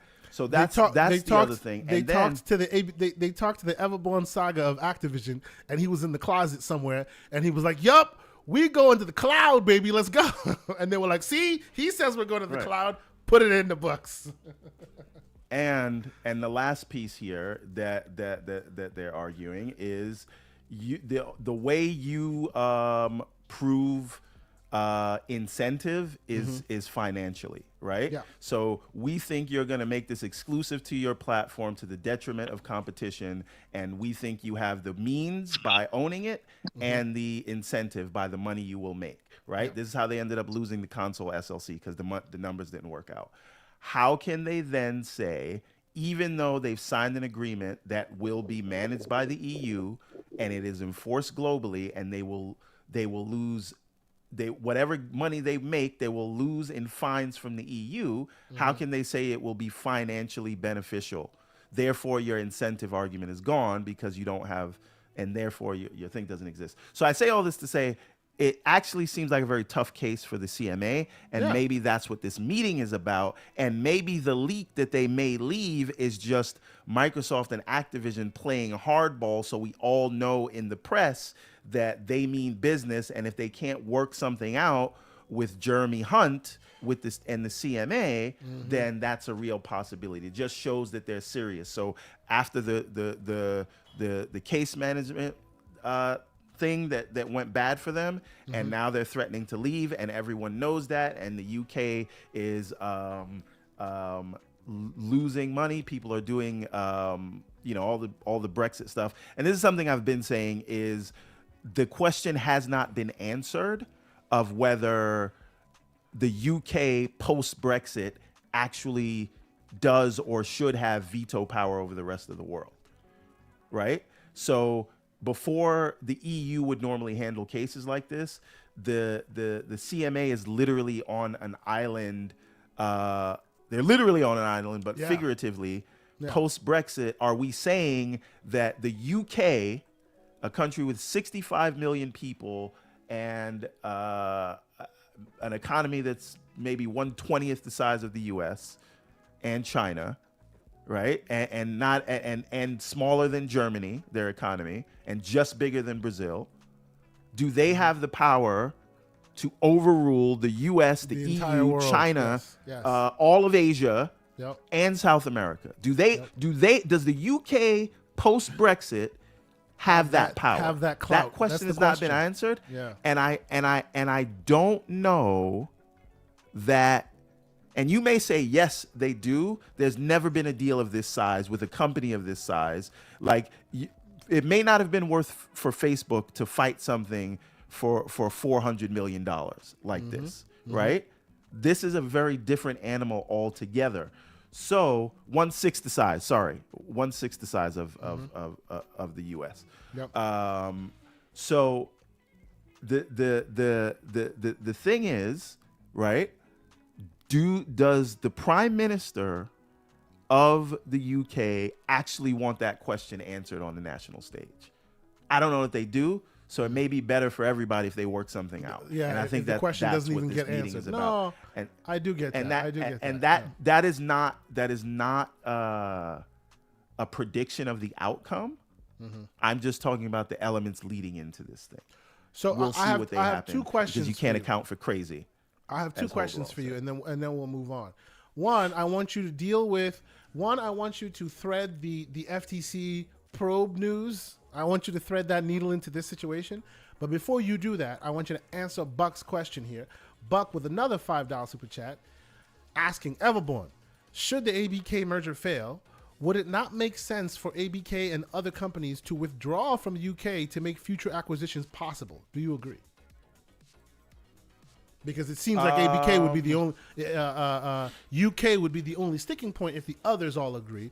Would it be advantageous or shrewd to actually put them on an island, as you described, literally and figuratively, business-wise, by saying, all right, screw it, we as the business community will no longer take UK seriously? What do you think? I mean, to a degree, that will be the talking point in public, but we know money is going to rule all these decisions. But I do think the way you'll see that happen, like right now, mergers as a whole, and by the way, the CMA, a lot of people don't know this, is a very new organization. They're only like 10 years old. Yeah. Right? And even when they were created 10 years ago, the EU would handle the multinational things and the CMA would handle London to or UK to UK mergers, right? So now that they're on this world stage and they seem irrational by everyone and they seem to be hawks, and companies like ARM and others are choosing to not IPO in the UK, and they're already having issues with inflation.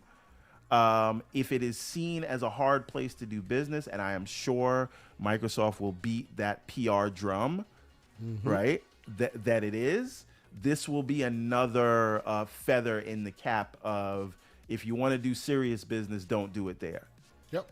Microsoft and Activision are very large employers over there, and they were told that there needs to be less regulation. So again, I think. I really think that there are so Beast Mode points out there are fewer acquisitions right now. There's fewer IPOs, and you know, there people either not doing mergers where they have to consult the CMA, or you know, people actually aren't doing business. So that whole sentiment of closed for business is an actual. It's actually a sentiment that's taking hold. Is what I'm saying. It was taking hold, but sometimes when you put voice to something, a perception can become reality. No, I get that. We'll see. Now, thread this FTC chair needle stuff for me. Yeah, and then we can move on. Then we can move on to. For this we can definitely move on to prediction. That's what we want. Let's go. Yeah. Okay. So House Oversight Committee is opening a probe against Lina Khan for abuse of power.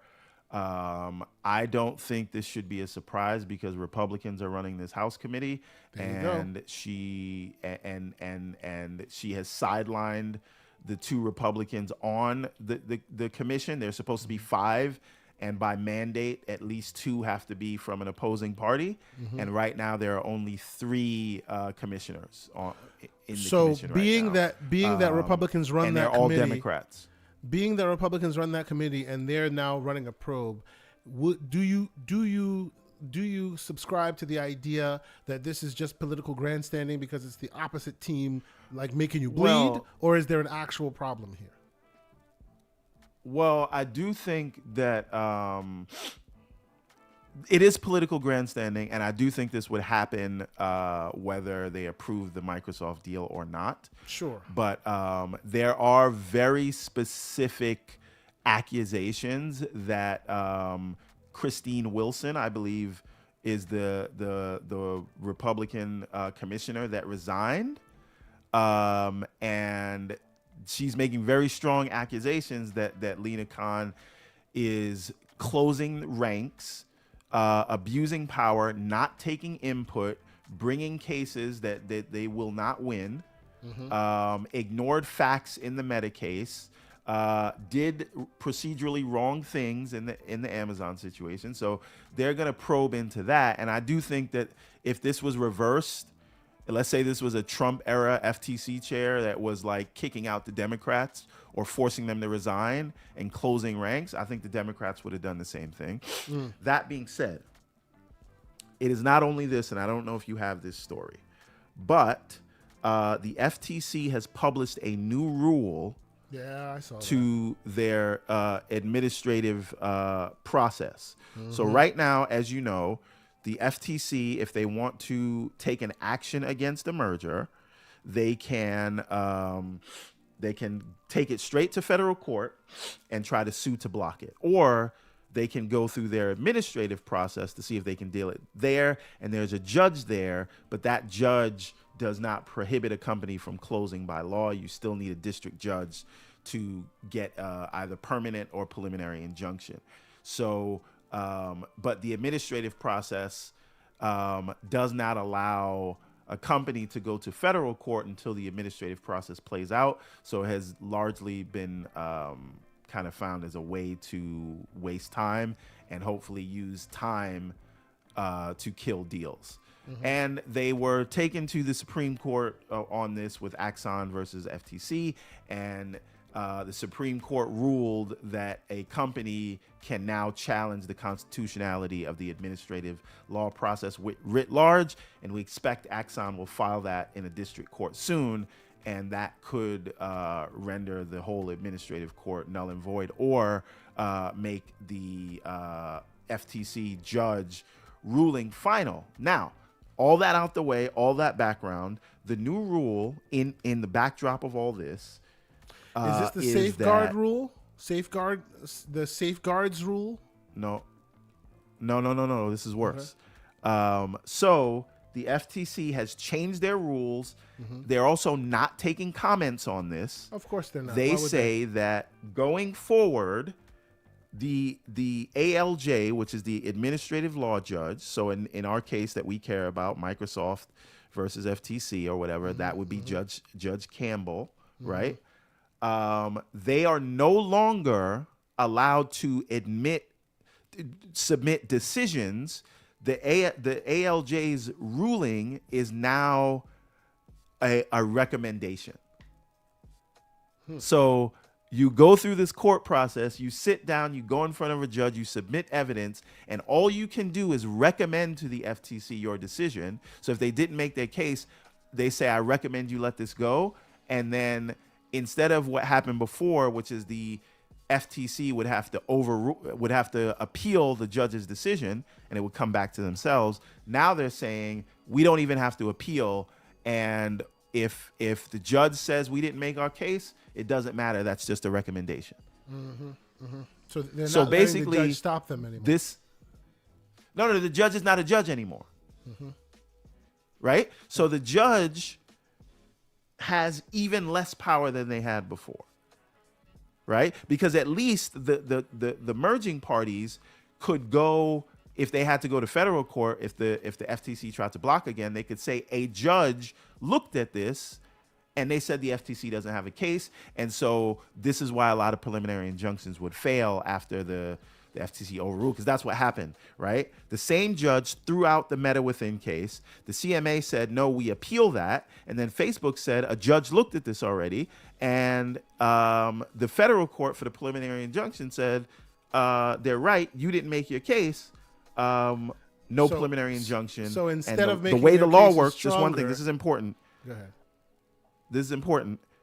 The way the law works for the FTC, at least currently, once in a federal court, they don't get the preliminary injunction, their case is automatically stalled at the behest of the parties, right? This means the FTC has to go to the merging parties and say, can we continue our ALJ case even though we didn't get the preliminary injunction? And if the merging parties say no, that's it. The FTC will have to go and bring a new case, but they can't stop the merger at that point. So in this case, that this is so that when they go if they go through this trial, right, in the administrative process, and Judge Campbell rules against the FTC, he can only recommend against. Yeah, That way, he has no teeth. A like he party used to. can't go to federal court Yeah. and say a judge already looked at this. They just gave a recommendation. So Yeah. that's what it's about. And all of this I'm saying to say, this just kind of strengthens the argument that this is a kangaroo court. It is an abuse of power. We already know how the Republicans are going to, because you know how they do. They're going to grab onto this. So can they make by the this way, like change, I said, can they make this change unilaterally without anybody pushing back on them? Can someone say, nah, you can't make this change because that will ruin it? Or will that be another one that they have to sue for? Companies do. They already made the change. It will go into effect 30 days after being published, and they are not taking comments on it. They don't care what anyone thinks. Right? And That's I'm just not a talking fact. about the end user So- or the consumer. I'm talking about other regulatory bodies or other, like for instance, you now have the House looking into a probe of them. They're being questioned. But they would have to make a law, or they'd have to find a way to have her impeached, whatever. But so in terms of why they could do this, because what the law says is that the judge can rule in either an initial decision, which is what they have been doing, or a recommendation. And so now the FTC is saying get rid of the initial decision. It saves us time because we can overrule you anyway, so it doesn't matter. So it's a process thing. But I say all this to say, this just tells me that once Microsoft sorts things out with the CMA, they shouldn't even go through this trial. What's the point? Yeah.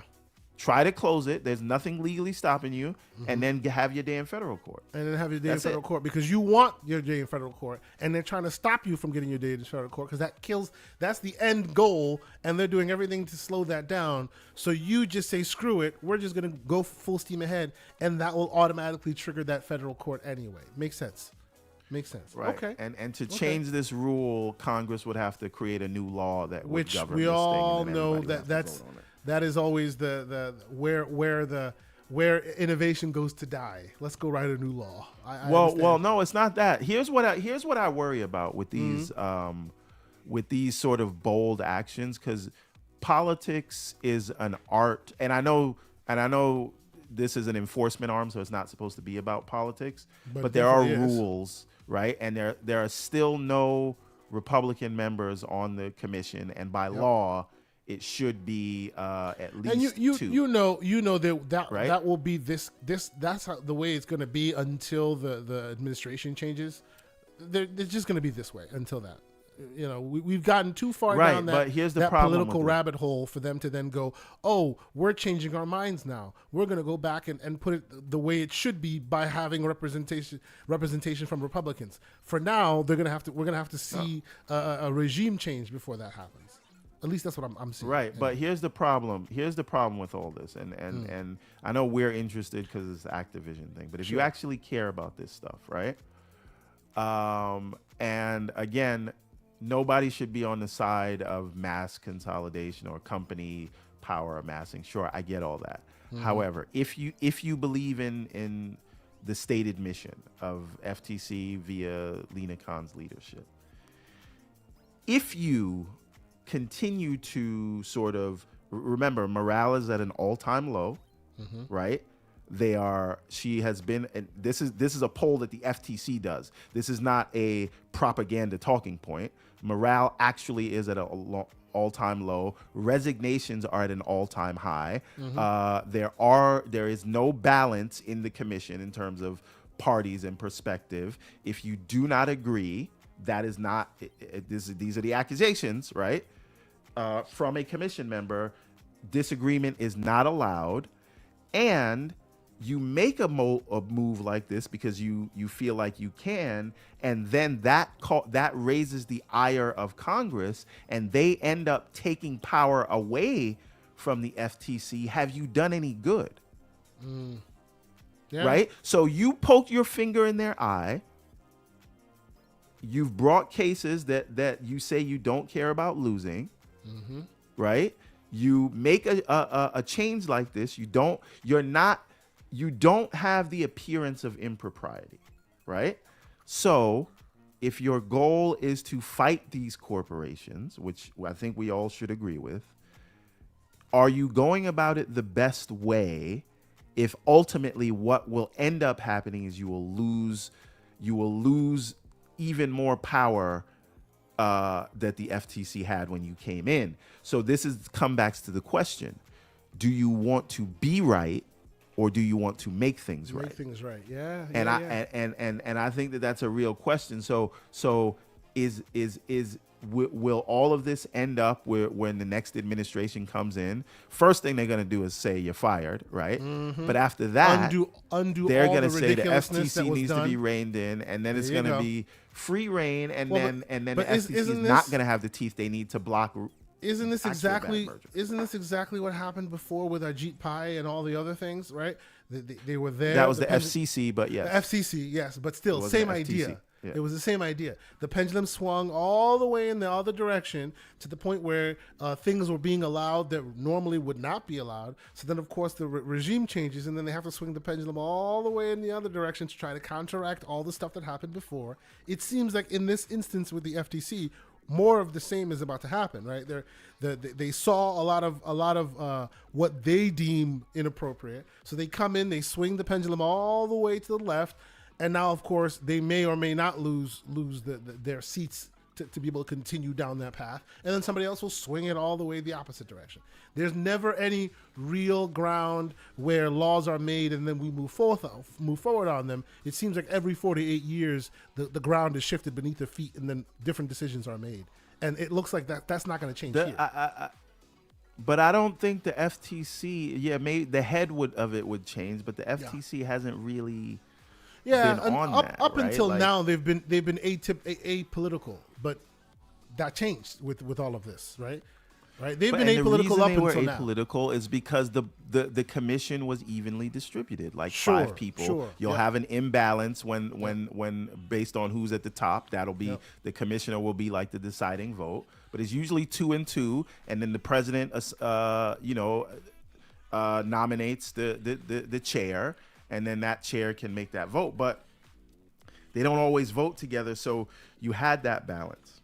Yeah, no, so I see what you're saying. You just have to ask yourself, you have to ask, there's also a lot of senior people, senior experts at the FTC that are leaving at rates higher than in recent history. So again, I understand that this is bigger, that we should care about this, and it's bigger than video games, but I'm just saying, if you do care about it,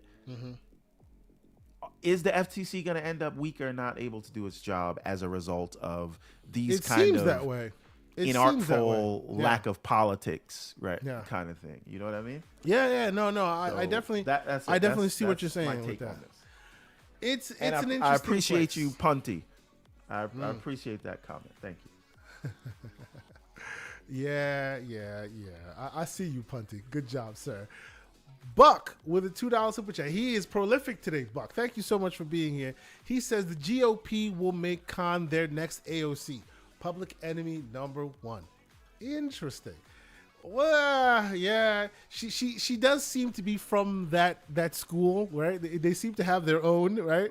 And when it first started and AOC was big, people were annoyed by her, and now it looks like Khan is the new person du jour catching all the flack. But okay, and we know that all of this will come somewhat to a head right the day after the Microsoft showcase, which will be super interesting. So let's talk about that showcase. That's the next CMA hearing. That's the next big shooter drop, which is the day after the Microsoft showcase. And before we move on, before you move on, the last thing I'll say is what I am hoping is that if the 12th goes anything like the last hearing, the CMA will see that they have an uphill battle as a result of this thing with Jeremy Hunt. Right, because remember, they put out that comment statement, that period of comment on the decision that says they are allowed to change their mind and even drop the order as a result of the information they gave. That official hedge. So they can hedge whatever they want. I get that. Yes.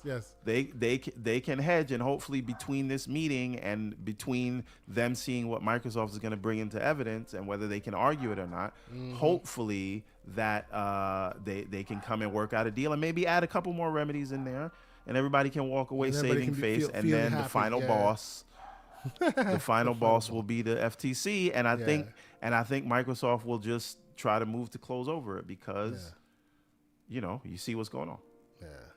No, I agree with you. It is interesting times. Ladies and gentlemen, thank you guys so much for continuing to check out the channel and all the stuff we're doing here. A lot of people in the chat, a lot of conversations being had. Lord Addict is having some connection issues, but he's trying to see if he can jump back in here with us. If you have not hit that like button, please do so. We are around 200 people and we're about 125 likes in here. Please go ahead and get that like ratio up to par. And let's finish this show strong. But with it's some not more just the fun likes, though. It's not just the likes. If you are not subscribed, we would Yes, sir. greatly appreciate subscribing. And we are actually like and I want to appreciate, just take a moment, shout out to you and the people that come to watch us every week. The idea that we're starting to hit 200 is wild, because On that average, is a 20% attach rate. Yeah, Right? Yeah. Those are Nintendo numbers. Indeed. We are the advocates of the podcast game, ladies and gentlemen. I don't know if that's a compliment or what. 20% attach rate is actually amazing. It's pretty popular. Yeah, it's pretty awesome. So, and it's all because of you guys. You know, you guys come here and we have great conversations and great chats, and it's excellent that you guys are here every weekend, day in, day out. Even on weekends when we take a day off, the next weekend you guys are back here with us talking games, talking all this ABK stuff and onward, and we appreciate it. So let us get into the final conversation proper. Hopefully Attic will be able to join us. He's having some connection issues, but you know, we appreciate him for sticking with us as much as he was able to. Let's talk about Microsoft's showcase. We're talking predictions, ladies and gentlemen, and we don't have to be definitive. We don't have to be. I'm not putting a spreadsheet to it. I know Everborn Saga likes to put a spreadsheet to it. Maybe next time we will, but I just want high level stuff. I want that. I want us to end this thing in a happy way where we're excited for what's to come. I found the Screen Rant article while I was just doing. Well, I was planning on talking about this with you guys, with you, Everborn. You know. About all the potential that they at Screen Rant see that will come from this showcase, and I want to know what you think will come from this showcase. Right? What games do you expect us to see? What games? What out of nowhere, out of left field situation do you expect for them to bring to bear here? You know, what will leave you super excited, more excited than when this showcase started? Let's start with you, sir. Give me some lukewarm predictions. We'll start from low, medium, and then we'll go to hot. Right? Give me your low level predictions. So I want to let's start with the table stakes, the things that need to and all the while we do that, I'll throw up some stuff on the screen of other companies, other reports, and what their predictions are. Continue. Go ahead. All right. So obviously, Motorsport 8 with a date. Okay, Motorsport 8 with a date. Table stakes, right? For 2024, 2023? 2020, and better be 2023. No, I'm not better. I'm asking for your prediction, good sir. 2023 Motorsport? No, that's my prediction, and I better not be wrong, is what I'm saying. Understood. Okay. Another thing, now this one that definitely should be there, and again, my prediction is that it will be there with a date, but I don't know if the date will be this year or next year. Hellblade 2. This is a layup. Hellblade 2. In what capacity? I think we're going to get a definitive date range. So whether they say 2024 or 2023, which would shock everybody. Okay. But I definitely think you're going to see the combat trailer, teaser, gameplay. No. It's not. We're past the trailer teaser time. This is real gameplay. Vertical full slice. Gameplay, maybe UI elements, the whole nine? The whole thing. Okay. Right? Now that's your is that your big bombastic prediction, or that's also low? No. That's low hanging fruit at this point. Okay. Keep going. Like, let's go. Now you show gameplay with a date. That date might be 2024. Now, the other thing is just on the low hanging side, and I have notes here, so just bear with me one moment, please. Let's see. He's whipping out the old spreadsheet. Okay. Absolutely. Got to get the Excel going. So, the other thing that I expect to be there is Stalker 2. And if we don't see Stalker 2, I'm going to assume that the game is canceled. Why? I just think the team is going through so much, and they got like more pressing things to do than work on this game. And it's just at this point, like, they've been fighting the good fight, though. They've been fighting the good fight, trying to keep the game alive. So I kind of feel like I'd be surprised. Although I would completely want. Let's be clear. But that's what I'm saying. I 100% would understand if this game was canceled, and I would have no slander or smoke for them about it. But I feel like they've been holding Stalker 2 as their, come through hook or crook. The developers, we're gonna release this thing, even if it means we're bleeding for it. So it seems. So I'd be surprised. So that's what I mean. And when I say it's canceled, maybe they could bring it back in a couple years, but I'm just saying forget about it if it's not at this show. Yeah. Okay. And that is, again, totally fine. They have way more to deal with than we do. Yep. So, shout out to those guys. Now, the other thing is, I think that we are, let me Avowed. I think Avowed's going to be there. This is medium now. Right. Okay. We've moved from low. This is medium smoke. Okay. Low hanging fruit to medium. Okay. And I think we're gonna get Avowed like story stuff in engine. So no gameplay. It depends on when it's coming out, but Okay. for my prediction, I think Avowed is gonna be towards the second half of 24. Okay, so not 23, 24. Okay. Right. All right. So I think you get a in-engine story something, so the story or whatever. You'll get some quick cuts of like what fighting is like or whatever. A proper trailer with Sure. in-engine stuff. And you'll get a direct for it next year. This is going to be their like big Their game. new I think they're gonna format. give it Yeah. the Okay. the full court press in a direct next year, and I think it's going to come out in the fall. That's my prediction for Avowed.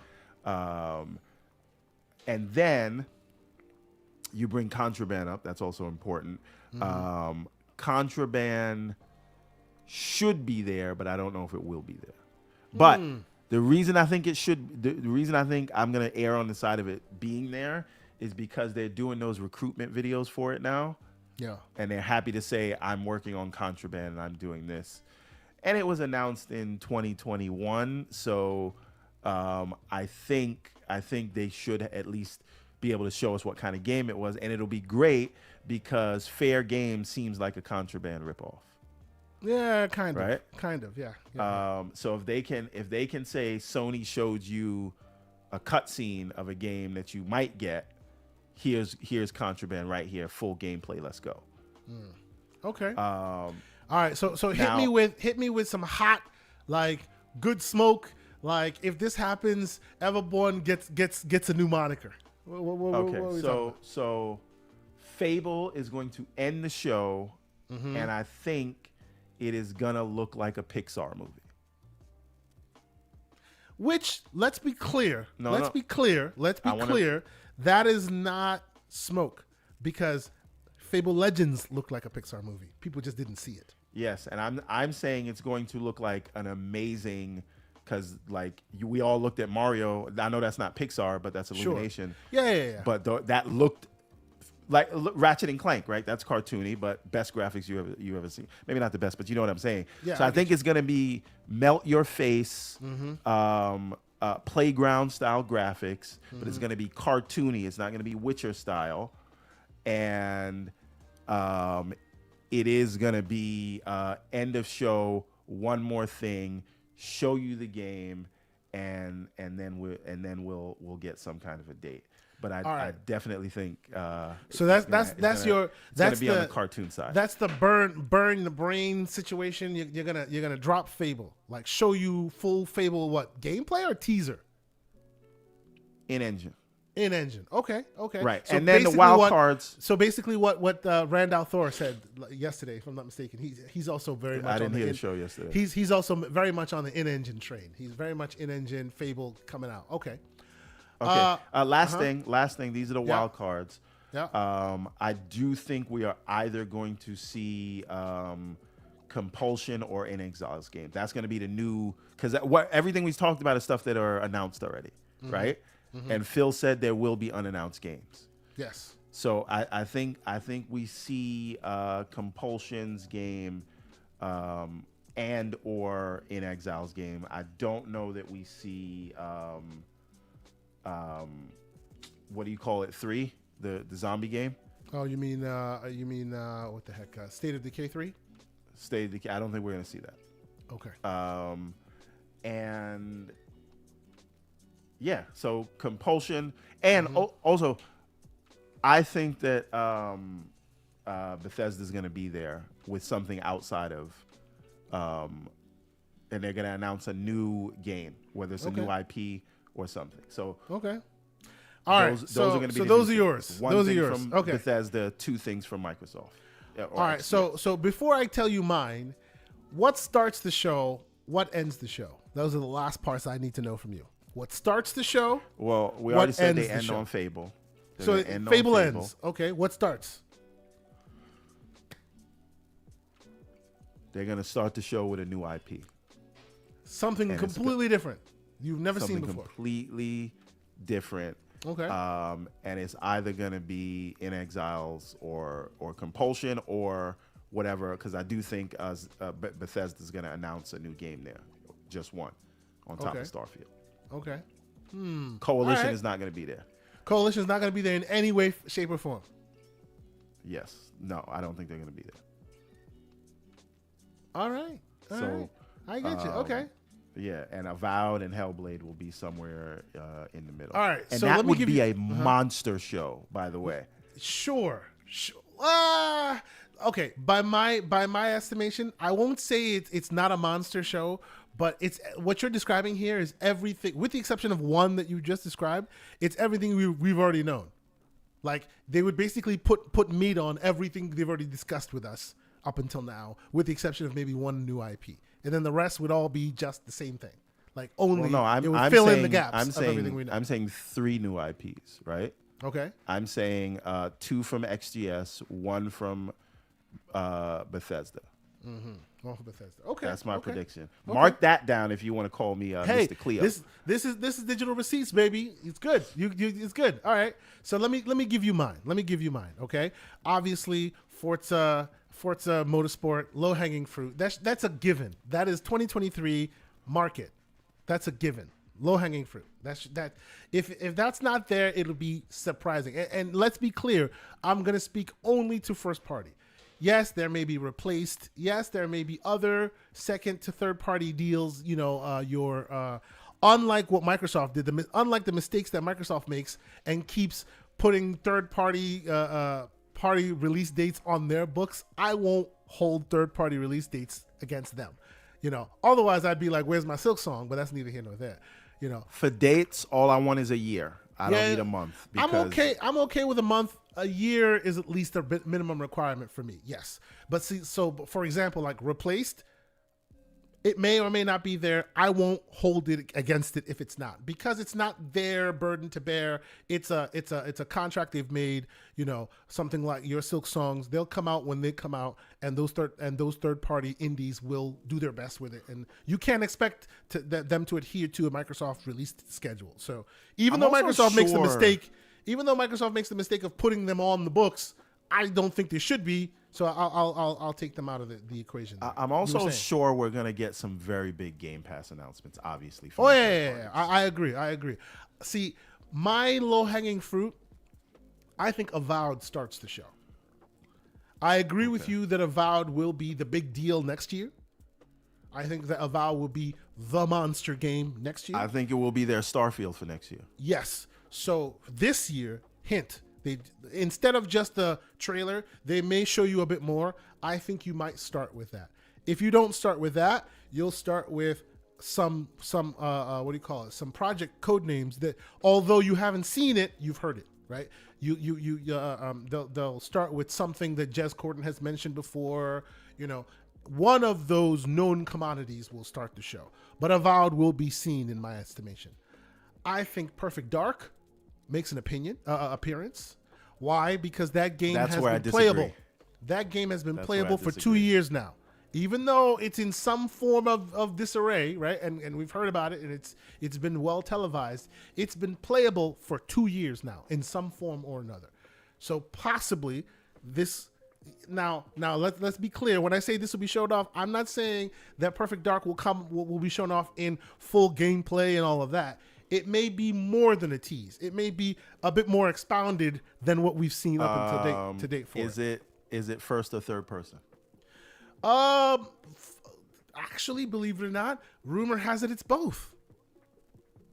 There are first-person aspects and third-person aspects to it. It's like when you're using gadgets, depending on the gadget you're using, it could flip to third-person mode. And when you're in the normal fighting mechanic mode, it can be FPS. So like So like you know, Halo. Like Halo, exactly. Warthog. Warthog, but not just Warthog, but other devices, other things that then can initiate third-person view. Or At least maybe that's my stealth thought kills a third party. Maybe, yes. There's first and third aspects to it. I don't know how far-reaching or how well this will show off, but it will be a hint, right? I think Ark obviously won't be there because they've already delayed it to 2025. I think Indiana Jones will be there. Okay. It is it'll be third party. It'll be multiplat. That's my estimation. It'll be multiplat. I think that'll be exclusive. So get your tiers ready. It'll be multiplat. But I think it'll be exclusive. Well, here's my deal. I think Indiana Jones will be multiplat, but here's the deal. Before Machine Games leaves, they will speak to you about the next iteration, the final Blazkowicz outing, which we've been waiting for forever. The next Wolfenstein. Yes. I believe that while Indy is closer than Wolfenstein is also being worked on, and we may see something of it. At least that's my hope. That's my hope and prayer. Because I could give two craps about Indiana Jones. I want to see the third Wolfenstein. That's what I've been waiting for a long time. Go ahead. I don't think Indiana Jones as an IP is big enough. No, yeah. People think it's huge, but it's big for oldies. It's big for graybeards. I'm saying that to say I think it's something that Disney wouldn't mind taking the bag to be exclusive. Okay. And I think that even though that is the case, and Disney might not take the bag, might not mind keeping it exclusive, I have a feeling that Microsoft may very well be right in this one, and they're thinking that the Fortnite crowd could give two craps about Indiana Jones, so why bother paying the extra dough to make it exclusive? Unless the game as a game is so good that it's undeniable, I don't think that IP in today's 2023 world is worth the extra cost. Go ahead. So I look at it in the inverse. I would say if the Fortnite crowd was interested in it, then you would make it multi-platform because you want to get everybody.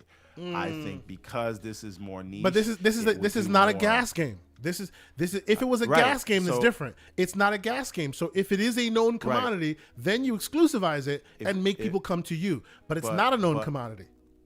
Well, but it's at least not to the newies. Also, it's not a gas game, so there's no benefit of putting it on the other platforms. And sure. I think it won't. It's not like it'll be a lot of money for that because it's not like a huge IP for that. And Disney had no problem doing the Pirates of the Caribbean deal. Disney had no problem. Well, but to be fair, the Pirates of the Caribbean deal is not their IP. The Pirates of the Caribbean deal technically was Sea of Thieves IP, and they borrowed a tiny snippet of to join it. It's not the Pirates of the Caribbean game. You know what I mean? I understand it. They gave them a license, and Disney does not mind giving anyone a license, right? Like literally everybody has they gave EA the Star Wars license exclusively for a while. They came to Microsoft first for the Spider-Man games. Yeah, and Sony that's true. Doing it. So to P3 Trans, Disney doesn't have any problem with that. So to P3 Trans' question as to, hey, Machine Games making an Indiana Games, how could it Jones game? How can it not be big? Don't get me wrong. I am not saying that it will not be big because it's Machine Games. I'm saying it will not be big because of Indiana Jones. Now, why am I saying that? Because I remember how big Indiana Jones is, right? And so does Everborn Saga, and most likely so do you. But chances are, the fact that we remember that, it means these grays are real. No one of the Fortnite crowd cares about Indiana Jones as an IP. When they see Indiana Jones, they say, oh, well, he's a clone of Nathan Drake, which tells you where they're from, right? Which, even though we know that Nathan Drake is a clone of Indiana Jones, they see Indiana Jones and they say he's a clone of Nathan Drake. And because of that, I don't think, even though we It's in our bag. We love it. Chilled monkey brains. We can call all the references, the whole thing. But I don't think Indiana Jones as a property is ripe for the big zeitgeist moment of 2023. I think that's a ship that has sailed, and only the olds care. Which is why it would be very cheap to make it exclusive. Listen, Sure. We'll see who's right. Sure. But I think it's an Xbox exclusive. No, and I don't disagree with you. My key, though, the reason why I bring up indies, because everybody's sure that indie's coming. What I'm saying is, sure, indie may be coming. The next Wolfenstein game. That's where I care, and I think that will come this year. It will be shown off. It won't release this year. I understand that. It may be very early in development. They may have been on a parallel track or whatever. Indiana Jones may far and away be more polished and ready to go. But I think we see the next real iteration from Machine Games. I too agree with you that State of Decay 3 is probably not long for this show, but I do think I'm not sure about Everwild. I'm not sure. They have been forget about it. Like, they have been communicative to a detrimental degree, but that was a while ago, right? It wasn't recently. It wasn't like very recently. So while that's still going in the background, there could be some forward momentum that we haven't heard yet, because all we were left with was, we don't know what this game is, and that was a while ago, right? So we don't know. I don't know. If it's there, I'd be surprised, but I want to see what it is. They haven't officially canceled it yet. Now, I think this show ends with Hellblade 2. Ends with Hellblade. No, Yes. You don't want to end with that. Yes, I think this show ends with Hellblade 2 because Hellblade 2 is the big game of this Christmas. That's what I think. I think okay. this I game. want to talk about Hellblade. Sure, but I think Hellblade is because remember, it would have been Starfield, but Starfield is September. You need the big tentpole Christmas thing, and that's Hellblade 2. Right? Unless, like you're saying, it doesn't hit 2023 and then it goes to the first part of 2024. But historically, they have wanted a big bombastic Christmas game that everybody, will buy a console for. And by all the rumor and speculation and everything I'm hearing, it looks like Senua's Saga may be that game. If it's definitively releasing this year, they close out the show with Hellblade 2. In my humble opinion. Go ahead. You said you wanted to talk about it. Okay. I don't think you close it out on something that people have seen literally 3 times already. I think... Okay. Sure. It's a big thing in the middle of the show, especially with a date, but I just don't think it's a one more thing. That's if they do a one more thing. That's not a one more thing. I didn't say it was I say they close out the show with it. But that's not a one more thing. That's not a one more thing. A one more thing is a surprise you didn't see coming. I am saying in the proper show, in the normal show, they will, because remember, after they close this out, where they're going next is the Starfield. Doing Direct. a 2-step right now. Yes, of course I'm doing it. I'm doing the 2-step. You know what it is? They are going to close the show proper with sidestepping and sliding the point. Bro, you got to learn the sidestep. It's not going to be a one. It's not. Then Starfield it's not starts. ending the show. That's it. It's not ending the show. What will end the show? I think something new. I think something we don't see coming. I think something. You think this is the last thing before the one more thing? Yes. Is what you're saying? Yes. Okay, fine. Yes. I'll give you that. Yeah. So they're closing the show. I don't know about that. I don't know about the one more thing. That's my prediction. I could be wrong. I don't know about that. Yeah, we shall see. I don't know about that. I mean, I could see Fable being here for sure, 100%. Right? I'm definitely on the stage that it will definitely be here. Fable will. How will it manifest? I don't know, because they've already dropped a teasery, CG trailer, right? So I don't think they can do that again, right? You only get away with teasery CG trailers once. You don't get away with that multiple times. So I don't think, unless they have something substantive, which I do hear they definitely do have something substantive to show. So like the question is, how will they dole it out? Will it be at the beginning or will it be at the end? I'm not sure. But one thing I will say is, definitively, Avowed will be there. Definitively. What is it? Compulsion. The game that we've been waiting to see for a long time, that Phil Spencer pimped a long time ago, talking about how excited he was. I think that it will be at this show. It may be what they end with. Who knows? But I honestly think that with all of the craziness that has been their year up until now, and with Phil coming out and saying what he's saying at the interview that they did with Kind of Funny, I think if they hadn't had that mindset of, hey, all right, this year's the year we're going to blow people's wig back, I think after after that interview, he doubled back and went and said, hey, let's shore this up because we don't want to talk anymore. We just want to show people stuff. I don't think there would be enough time to change course. So don't get me wrong. Don't get me wrong. I'm not saying that because of all this now they change everything on multiple times. But you and I both know in the past they've said there's been instances where, hey, this was going to make the show and then it was cut last minute. You know, when they're putting together a show, there are multiple pieces of the puzzle on the table and you decide what fits together and few things get left off the cutting room floor, right? We've heard that multiple times.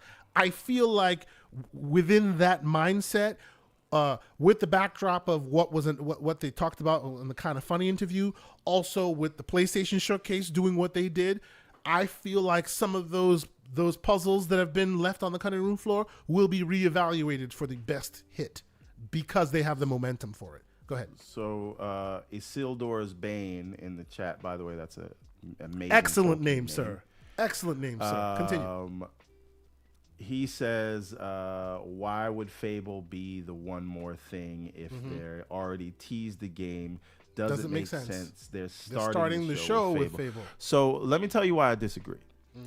Because they haven't really showed you anything of Fable. Right, all you got is that CG trailer, and the CG trailer wasn't even something like it wasn't engine related. K3. It was right? literally phoned in. You don't know anything about. It could be characters look like. It could be a third party company that just made that CG trailer for them based on their ideas. Nothing you saw there has any bearing on what the game will actually be. Right. So I think it will be just as big as anything you could show if you say Fable is back in a big way and it has graphics that will melt your face. We're showing you something in engine, something akin to the Hellblade 2 giant fight scene that they showed at the Game Awards. Like something like that people are going to be talking about for months with, oh, that doesn't even look real kind of thing. I think if you do that with Fable, that's going to be the biggest one more thing that you could do, showing the game. Well, but you know, but don't you realize though, this is more of the same names coming around again. We've heard Fable for years now. You don't think they end with something we've never heard of before?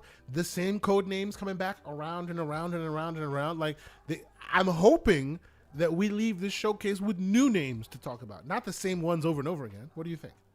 Well, that would be great, but I think we have to consider the fact that, yeah, we heard about these games, but how did we hear about them? They were all CG trailers or JPEGs, so yeah, or rumors. So I think whether we heard about them before, showing us the games in action is going to be just as important. So I'm not taking away any points if it's only like 2 or 3 new announcements, if we actually get updates showing these games. Like imagine if you saw Avowed Combat and you saw Perfect Dark and you saw Fable gameplay and you actually saw all these things tangibly, and then there was 1 or 2 new things, like that would be crazy. That by itself Question would be for you, sir. Wild. Question for you, sir. Shadow drops. Any? I've heard people say they may shadow drop the DLC for a Hi-Fi Rush, so maybe. But I don't think that would make as much of a splash when you shadow drop the game and then shadow drop DLC. Come on. You know, shadow drop is to make a splash. If you shadow drop the DLC, it's it would be detrimental at that point because people now are excited about Hi-Fi Rush, right? So yeah, who could be in a position to shadow drop something? That's the question. I don't know anyone. No, I can't. I don't think we can predict because Hi-Fi Rush was so out of nowhere. Out of nowhere, and it but was such but a remember, different kind of game. Tango Gameworks had 2 teams. We know many of the Xbox studios who have 2 teams. So there's shadow drop potential from a lot of different studios. Smaller game that has nothing to do with anything you know about them. I could even say a shadow drop is capable for the coalition, depending on if that small game they were talking about still lives or not. That could be shadow drop. We don't know this, right? Or do you think I'm out of left field? Oh, well, no. I mean, it would be wild that they tried that, but would they be ready between January and June with another shadow drop?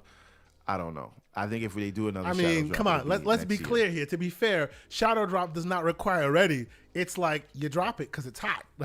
It requires less ready than it does when you're promoting it left and right. Ready in terms of development. Now, one thing I will say that we did not talk about, I think, here's your big surprise. Yeah. I do believe that there's going to be a big Sega partnership, and you're going to see something there. Of course, he had to drop Sega. There is no way this show ends without him talking Sega.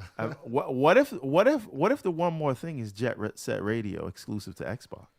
If you let me be clear here. If you say Jet Set Radio Future remake, or we're just back compatting it to the Xbox exclusive, you get it. No. The show will be over for me. I will be 100% the best show ever. I'm warning you now. The cap will be in. Let's just be clear. If we get Jet Set Radio Future in any capacity, or Jet Set Radio in general, I will not be trustworthy because I will be 10 out of 10. Just warning you all now. Right now. So I think that's going to be a big thing there. Now, people are saying, Persona 3. and there's a remake rumor of Persona 3. Now, I wonder, and maybe they'll do it themselves, but I know Microsoft has the marketing for Cyberpunk 2077. I don't know if that carries over to Phantom Liberty. Are you telling me that out of nowhere, Idris Elba shows up and goes, "What's up, Xbox gamers? You're all beautiful," or whatever? It's a thing. That would be epic. That would be epic. Yeah. That would be epic. And they did say they were going to show it this month, right? So the idea that, and remember, Xbox stuck by them while Sony kicked them out the store. Kicked them out the store. Yes. I think it's entirely plausible that marketing carries over because this is a DLC. I think you're going to see. Matter of fact, I'm calling that. You're going to see Phantom Liberty at the show. Okay, I hope you're right. I do. But see that, and to me, that's second party deal. So to me, I'm not even paying attention to that. I'm solely focused more on first. But that'd be awesome if that were to be the case. That'd be really, really cool if that were to be the case. Before we get off this topic though, and we adjourn the show properly, what I want to do is I want to show. Let's see, will this show? Yeah, I want to show all of the Xbox game studios that are in the mix right now that we have not actually talked about. There's a lot in the mix. As we go through them, let's just say whether they'll be there or not. Yeah, okay. And forgive me, I know the camera's not, this thing is not set up correctly. Can you zoom out? Can you zoom out, make it smaller? Just so, yeah, there you go. There you go. Okay, so 343. Do we see Tatanka? No? Okay. No. Alpha Dog. Alpha Dog has been. What has Alpha Dog been doing? They're mobile focused. I think they did the Mighty Doom. The mighty. Yeah. Okay. Is it the answer is Doom? no. The answer is no. No, we're not going to see him. Arcane Studios. Also no. Exit stage left. Okay. Bethesda Game Studios. Obviously, that's their publishing arm, right? Oh no, that's Starfield. Sorry, I thought it was like no. Yeah, you might be right. Yeah, no. Starfield, Bethesda Game Studios is their publishing arm. Bethesda Softworks is their software. So that means yes, because I feel like they would be publishing. Indiana Jones. No, might be. Yeah. They might be publishing Indiana Jones. Compulsion. So let's put Games. yes with an asterisk. Yes. I think so too. Double Fine. Ooh. No. I think maybe. And if there's a shadow drop, it would come from them. Okay. That's an interesting one too. I'll give you that. I don't think they're going to be there. id. Not yet. Next year. Okay. In Exile. Yes. Okay, what do we see from In Exile? The thing they've been working on. We're gonna get a trailer. Okay, Machine Games, which we've just talked about. Yep, Yes, Indiana Jones. I still think we see Blazkowicz come back one more time. Mojang. You can't get away from Minecraft. They'll find some update or some bull crap we don't care about. they'll be there. Ninja Theory. Yes, sir. I think we're on the same page. With a date. Yeah. Obsidian.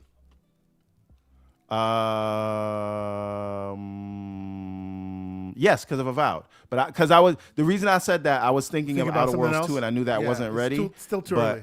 But I think they'll be there with Grounded update and with Avowed. They'll fake you out with the Grounded update. Playground Games. Obviously, they're going to be there because they're going to close the show with Fable. Rare. Nope. Unless it's a Sea of Thieves update. Roundhouse Studios. Roundhouse is cleaning up Arcane's mess, so no. True. Tango. Ooh. Mm-hmm. They have two studios, two teams. They just shipped 2 games. Yeah, this is 2 super teams. interesting. Yeah. They could, you know what? They could be, and this would be like CG. This might be a JPEG announcement of Evil Within 3. So I'm going to put them under the maybe column. On the maybe column. Okay. Because remember, I do think Bethesda's they're gonna have one of the new games that gets announced. The Coalition. No. However, if I'm wrong about Fable ending the show, a Gears 6 CG trailer would do the work. That would do the job. So excited. I can't wait. Because look, let's be clear. And I have no prior knowledge to this, but I'm telling you now, clip it digitally. If and when you see gameplay or actual see Gear 6, it will blow your effing wig back. That's my one. But I don't think that's what we would get from them now. What I think we would get from them is like Marcus Phoenix talking while they slow pan the camera. Sure, and then you see it'd be some a bodies sneaky on thing. the floor or whatever. Yeah. And then you're not sure if it's Gears, and then they say Gear 6. The whatever, Initiative. And everybody goes crazy. No, because I don't think I'm standing on my think square. Perfect Dark's gonna be there. Perfect Dark will be there. Shout out to you, Joanna Dark. Turn 10. Yes, because of Motorsport. Undead Labs. No, I don't think we're gonna get them till next year.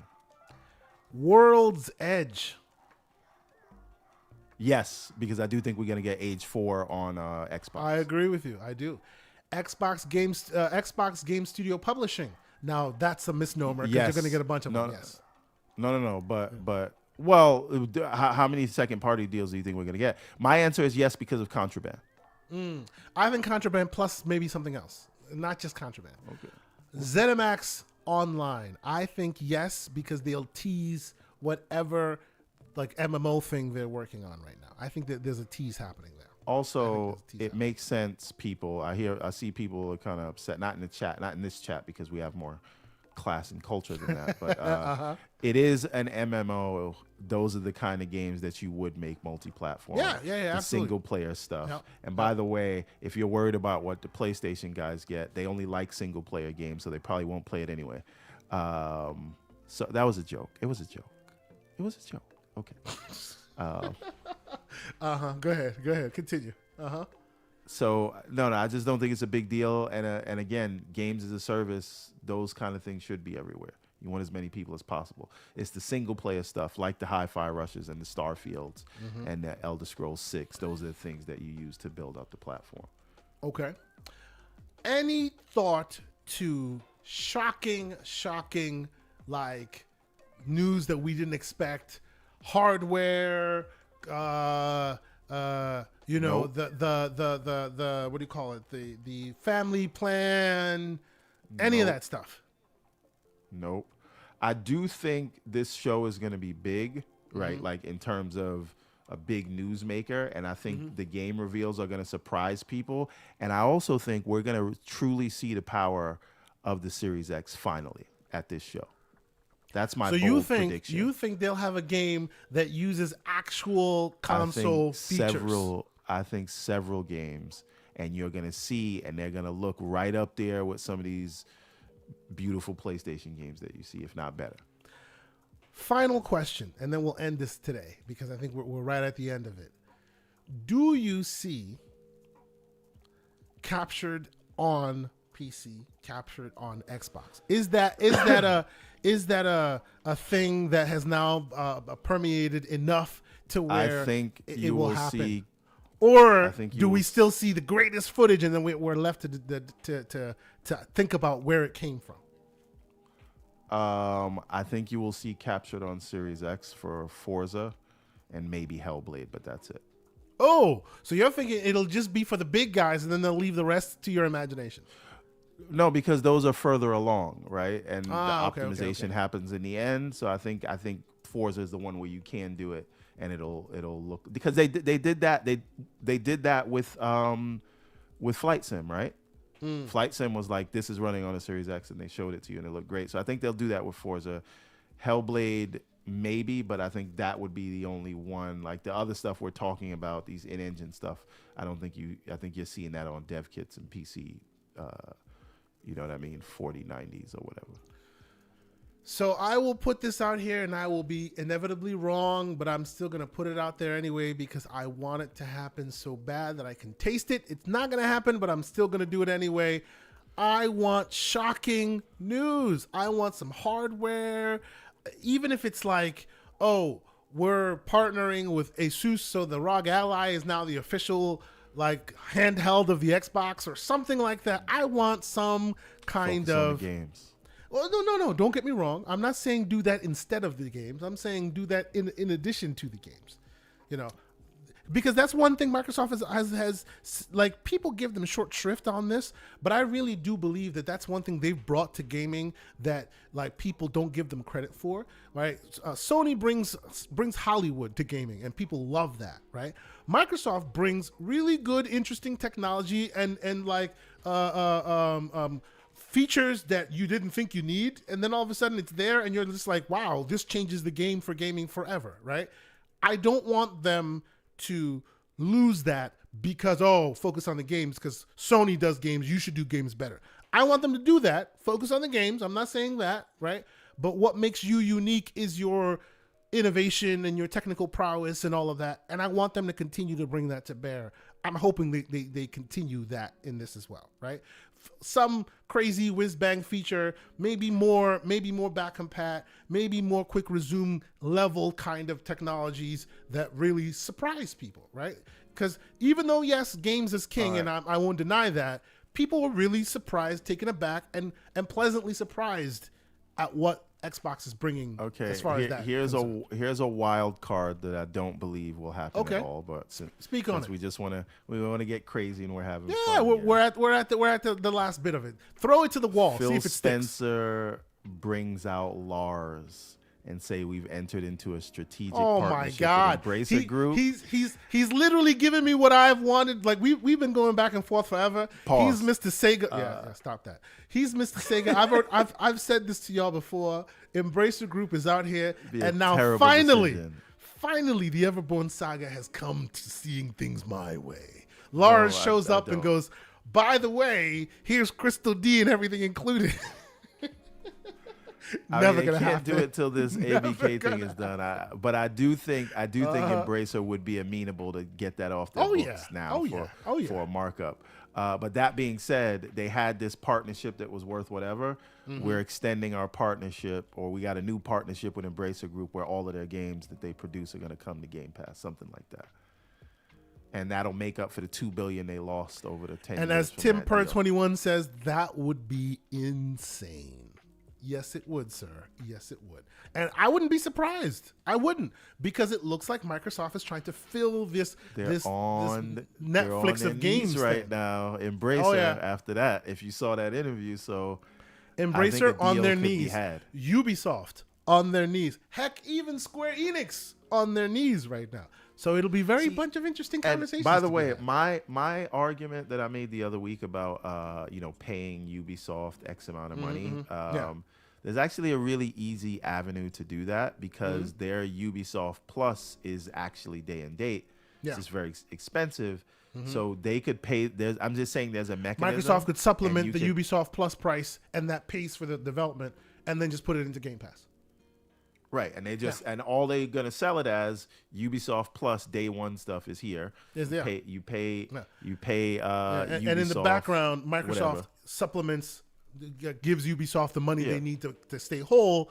It stays Ubisoft Plus. It's just in Game Pass day one, kind of like how EA is, but with the Plus, with all the extras. That'd be interesting. That'd be interesting. And they can still sell it to the Sony guys. Sell it to everyone. Else. Yeah, absolutely. But it's all Game Pass.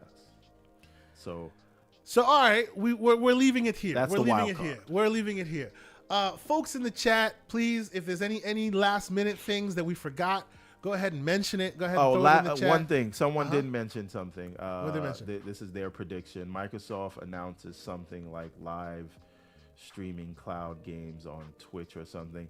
I actually do not think until this ABK deal is settled that they'll leave all that alone. Major expansion in cloud. Yep, they'll leave all that alone. Absolutely, you're right on that. Once I think all bets are off. Once the deal is closed or blocked, then you're gonna see. Then you can see the aggressive push, like your purchase games being available in the cloud and things like that. So. And to your point, even when they did what Stadia could never do, which was because remember Stadia was out here saying, "Look, there'll be one day you'll see a game, you'll look it up, you hit play, and you're playing." When Game Pass did it, they actually successfully did it. They were still in mid ABK talk, so they couldn't promote it. So right now, it's been a feature that's available for a while now, and they never really spoke about it, right? Ever. Right now, if you pick any game that happens to be in Game Pass, type it into any browser, right? If it's a Game Pass capable game, it'll say play right now. It'll say play. You hit play, and you're in it, just like Stadia wanted to do. And they, of course, Microsoft was able to do that. But I suspect because of all the ABK-ness and all the back and forth, they could not be full-throated in their promotion of that feature. So yeah, we shall see. We shall see. But all right, folks, it's been a very interesting conversation. I see Revive saying Splinter Cell. Oh boy, that IP just never goes away. When will it come back? That is a way to end your show. Right? That's the way. The three dots, the three green. That would do something. Yes, it would. Yes, it would. We'll see if it actually happens, but yes, it would. It would be amazing. It'd be amazing. Okay. So we weren't able to get Lord Attic back with us. I was chatting with him, pinging with him back and forth to the DM. He was having some issues, and then of course he stepped away a bit. He needed to get some food, whatever. So we appreciate him for being here. We'll have him back on again. You know, he had some technical issues, but it was great getting his takes as when he was here. Mr. Everborn Saga, this is the week of all weeks, man. Let's see. I will be on Mr. Boomstick's program when the showcase is aired. I'll be definitely checking that out with them, and I'll be talking with them about it. Let's see. I think after. At some point, I think Infinite Umbra will have me on his show as well. He wants to have some conversations about what we see, so I'll be talking with them as well. And then the extended showcase, I will be on Boxenberger's channel because he's invited me. You know, you see how this goes, right? The whole gamers Christmas happens, and content creators start getting start getting invitations left and right to talk about what they've seen. So it should be a very interesting week or two for me with all these interesting games and stuff coming around. Obviously, we're going to see some of our content creator buddies join the watch party with the Xbox Fan Fest stuff. What do you think you will be getting yourself into within this E3 Christmas thing that we have going on coming up this week? How are you going to be reining in the celebrations that is the game, sir? I am trying to get a seat. I'm on the wait list to actually go and view the show at the AMC in Manhattan. Excellent. Yeah. But I don't know if I'm going to get that, so we'll see what happens. Excellent. Awesome. Now, if you do, I'm assuming you'll go by yourself. You have a crew. Or what's the deal? Like, I don't know how that logistically works. I've never seen. You can bring one person. So okay. I'll bring who wants to come. Excellent. But if hopefully that happens, then we can meet whoever else is going from the community. Yeah. If not, I'll be watching it. Maybe we live stream it. Bro. I don't know. Worst case scenario, maybe your man might decide to pick up a ticket and head to New York real quick and see what happens. I was gonna go to LA, but that didn't happen because of E3. I'm still itching to go somewhere, so I don't know. Maybe I'll come visit New York. Let's see if we get the ticket. We'll see what's going on. Anyway, yes. So, all right. Besides that, anything else that folks need to keep up with your ongoings on the net? What you up to this week? Nothing big. No? I'm actually very under the weather, so I'm gonna actually go back to sleep now. There you go. I got out of bed just for this, and there you go. Not going back to bed. Understood. Yeah.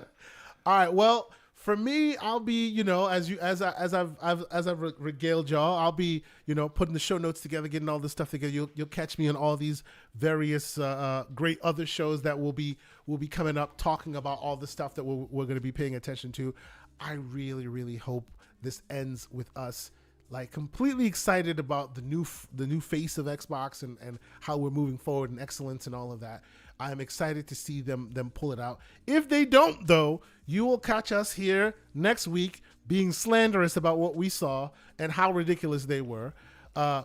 Before we go, go ahead. It's either going to be a victory lap or a tongue lashing. Or a complete lashing. Absolutely. Before we go, though, I will also make mention that there were other things in the gaming sphere that were discussed this week, including the Quest 3 was announced and a whole other stuff that's was being the whole brought about. Conversation I wanted to have, but we've been doing this. We for unfortunately 4 hours already, so. Can't have that conversation. Myself and Mr. John Wolf and. I don't know. Maybe I can talk Everborn Saga into joining us. We'll see. We will be talking about that stuff this Monday night on the new Gamers show that myself and John Wolf are putting together, the Gamers Playground. We're going to be talking about that. More PC centric conversations, but I think it's an interesting place that we find ourselves in that place. And Apple's coming out with their headsets and all this. Very interesting conversations to be had there. So check us out on that show, Gamers Playground, 7 a.m. Eastern Standard Time, Monday nights with myself and Mr. John Wolf. And maybe Mr. Everborn Saga next week. We'll see if he wants to have that conversation with us as well. But Everborn, is anything else you want to leave the people before we get out of here? Nope, that's it. By the way, I just found one thing I'll say. I just found the trailer for the 2015 Ariel's World game for the first Everborn game. I'll share it with you in the DM. So I would love to check that out. Hell yeah. All right.